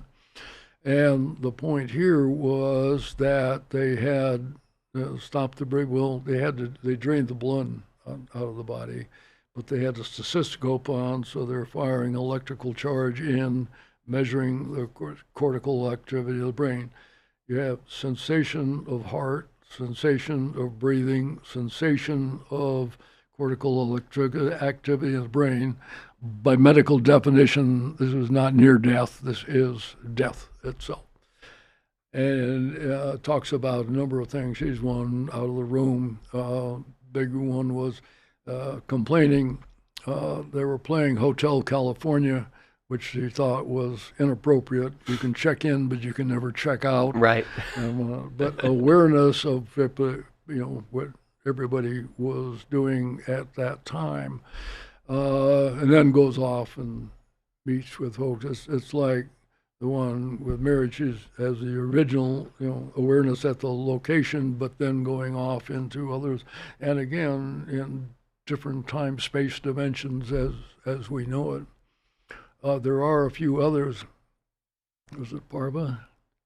There was a Dr. Parva who was an anesthesiologist who similarly had instrumented death, where you can, confirm, what their physical state is at the time, and so therefore you cannot attribute it to hallucination. But I think when you get the transference of information that proves to be accurate, Bruce Grayson, because Bruce, and I recommend his book After, is one of the key ones. Bruce is a good friend, but he talks about what got him going as a psychiatrist in the hospital in the University of Virginia, going down the hall and talking to people, and then the person say, "Oh, you talk to, and you're the one with." He talks about being a spot on his tie and all of that. So you get,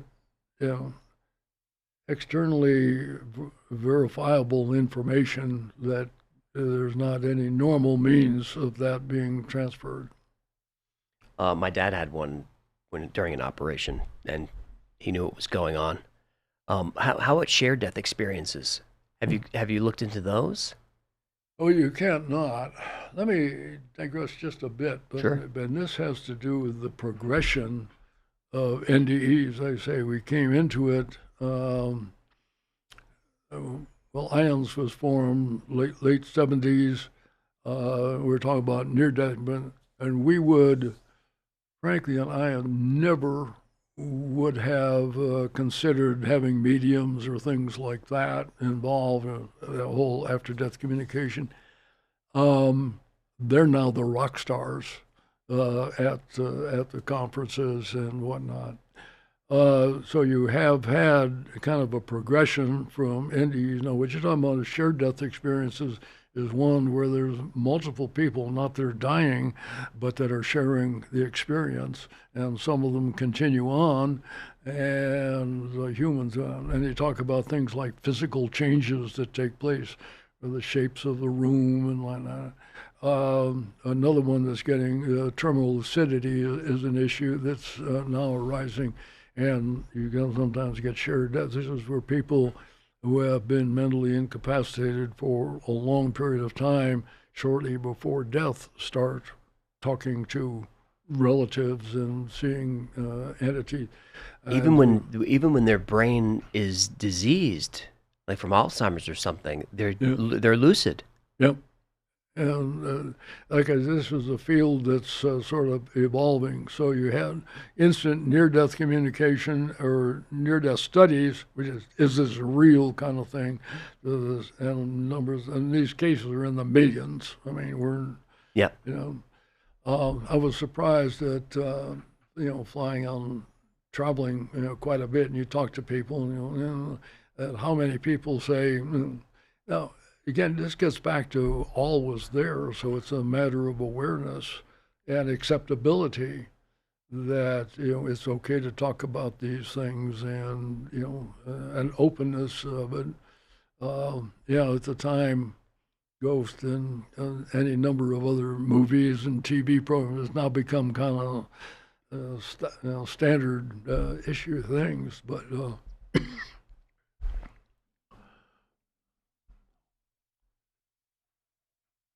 Did you talk about this stuff with Bob Bigelow at all? I know that he's very, very into the field. Oh, what? Bob Bigelow. Specifically near-death experiences. And we had Jeffrey Mishlove in here who won one of Bob's awards. Yeah, no. Of course I know Jeff. I've known Jeff since he's lived here and across town. But Jeff had an advantage over everybody because he had been running Thinking Aloud and now New Thinking Aloud. So he had decades worth of, just highest quality people that he could acquire.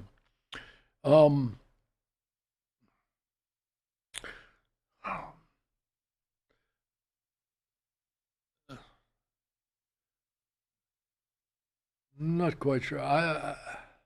Some of that would get into personal stuff with him. I think if he wants to talk about it, he could, but he did. Obviously, he had the ranch, and as he came to an IONS conference, is where they announced it, had the thing. Initially, the contest was not on the radar. That is something that evolved later, but continuation of consciousness is something he's been interested in for a long time. The first time I met him was at MIT in '92. John Mack was having, and Dave Pritchard had a conference on abductions versus NDEs, and that's where I gave the first talk on correlation. The bad news was that I had to go right after John, and it was a tough act to follow. Tough act. But having said that, I at first met Bob there, but that was just a handshake. Hi, how are you? What I did not know at the time was that his son had died like within a month before that. So we had interest. I found out later how many, he went to lots and lots of mediums and very familiar. He had brought Dean Radin into UNLV for a while. So there was a precursor there, and then they set up the Bigelow Chair of Consciousness at UNLV. Charlie Tart held that initially, and then Raymond came in for a while. Bad news was that stopped funding it, and they were eating principle, and eventually that ran out. But he's had a long interest and some personal tragedies that have happened there that I'm sure have driven certain factors, and so he decided to set it up and brought Colin back. And well, you covered this stuff for so long. Was there anything in your research that you believed and then turned out that you were wrong, or the opposite, something that you didn't believe that you were surprised that was true? Well, that's an interesting question. I would say there were a lot of things that I would have thought were highly speculative that I'm now willing to accept. We talked about the progression in NDEs, and the answer to your question is yes, and that has to do with the ADC and some things we're doing in after-death communication. You know Gary Schwartz? Mm-hmm. I'll be hopefully talking to him tomorrow. We talk periodically. But he's now retired, but the University of Arizona, and working on something called Soul Phone. Soul Phone? Yeah. What they're trying to do is to instrument the direct communications, and this is ostensibly with the help of some people that you would know, by, immediately by name and that, who seem to be involved from the other side. What he calls Team A is trying to assist in the communication. But this is, in the 80s, never would have touched them because that's, kind of outside the realm. That's not scientific. And now you're getting to the point. And Gary, I would look him up because he's got a number of books out that on this. And in fact, the reason we didn't talk yesterday is he was editing a book that is forthcoming on the future of Soul Phone. Oh, coming up on 2 hours, so I think we'll say goodbye. Colonel John Alexander, thank you very much. It's been a lot of fun. You're local, so anytime you want to come back in, because we didn't talk about directed energy weapons, non-lethal. We still have a lot more to cover. Whatever. We'll get that. Whatever. Like the real world. Goodbye, everybody. That was Colonel John Alexander. We covered fireproof shamans, spoon-bending parties for army generals, a werewolf in a Washington backyard, and a coin that appeared overnight in a tent in Mongolia. The career, Green Berets, Los Alamos, the Pentagon, well, that's all public record. But some stories needed checking. Start with the one that sounds made up. John said the Army brought in Tony Robbins. Yeah, that Tony Robbins, pre-fame, to teach soldiers to shoot using neuro-linguistic programming. And that's real. John helped run it, and Robbins still tells the story.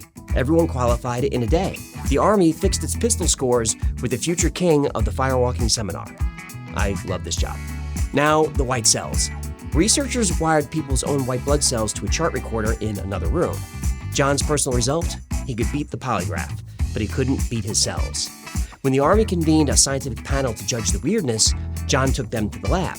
2 panel members donated cells. Minutes into John's talk, the man watching the recorder ran in and asked what happened. The report is real. Enhancing Human Performance, National Research Council, 1988. And it found no evidence for any of this. The lab visit wasn't in there, so we have his word.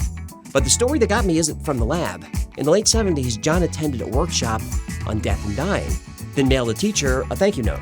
She was Elisabeth Kübler-Ross, the 5 stages of Greece, Kübler-Ross. Weeks later, she called his office and asked to meet, and she told him, I know 1,000 people in Atlanta and I chose you, and I have no idea why. John heard himself answer, I think I'm supposed to ask you a question. She ended up running his doctoral committee. That part is on paper. The phone call isn't. Look, I can't follow John everywhere. The werewolf is where I tap out. And I say that as a man who pays his mortgage with werewolf stories. But everything I could check out came back true. So the rest gets patience. And I don't hand out much of that. But John earned it the boring way, with paperwork. He's local, so there will be around 2. John's books are Reality Denied and UFOs, Myths, Conspiracies, and Realities, both on Amazon, both awesome. And his site is johnbalexander.com. That's John B. Alexander. Everything I mentioned is linked below. I covered the Army of Spoonbenders in my first Earth Battalion episode. That was about John, too. I think I mentioned him in that episode. That's a fun one. Though that's the men at Stare Goats. That's about George Clooney was John. Did you know that? I don't think we brought it up. Until next time, be safe, be kind, and know that you are appreciated.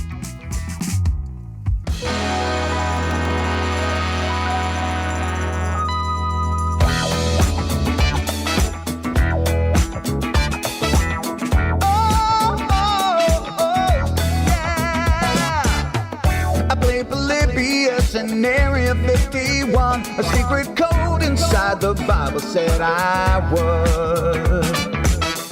I love my UFOs and paranormal fun, as well as music, so I'm singing it like I should. But then another conspiracy theory becomes the truth, my friends, and it never ends. No, it never ends.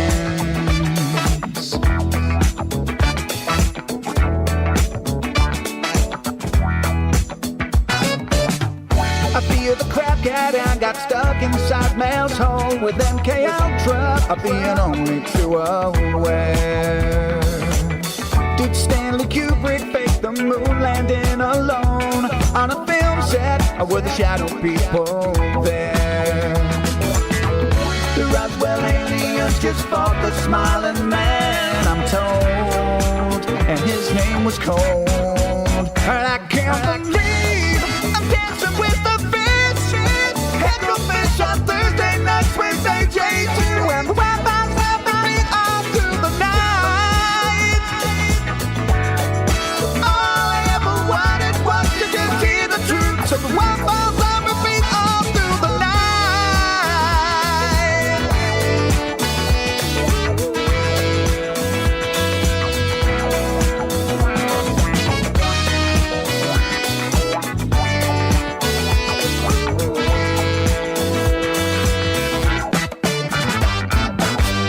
The Mothman sightings and the solar storm still come to Agatha, the secret city underground. Mysterious number stations, planets Earth 02, Project Stargate, and what the Dark Watchers found. In a simulation, don't you worry though. The Black Knight satellite, it told me so. I can't believe I'm dancing with the fish. Head to fish on Thursday nights, Wednesday J2, and the Wi-Fi's happening all through the night. All I ever wanted was to just hear the truth, so the Wi-Fi's on repeat all through the night. Head to fish on Thursday nights, Wednesday J2, and the Wi-Fi's happening all through the night.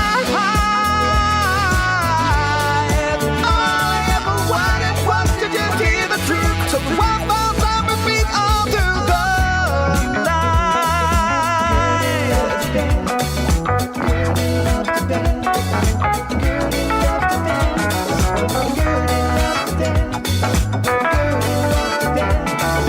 Gertie loves to dance. Yeah, Gertie loves to dance on the dance floor because she is a camel, and camels love to dance when the feeling is right, always in time. Gertie loves to dance. Gertie loves to dance.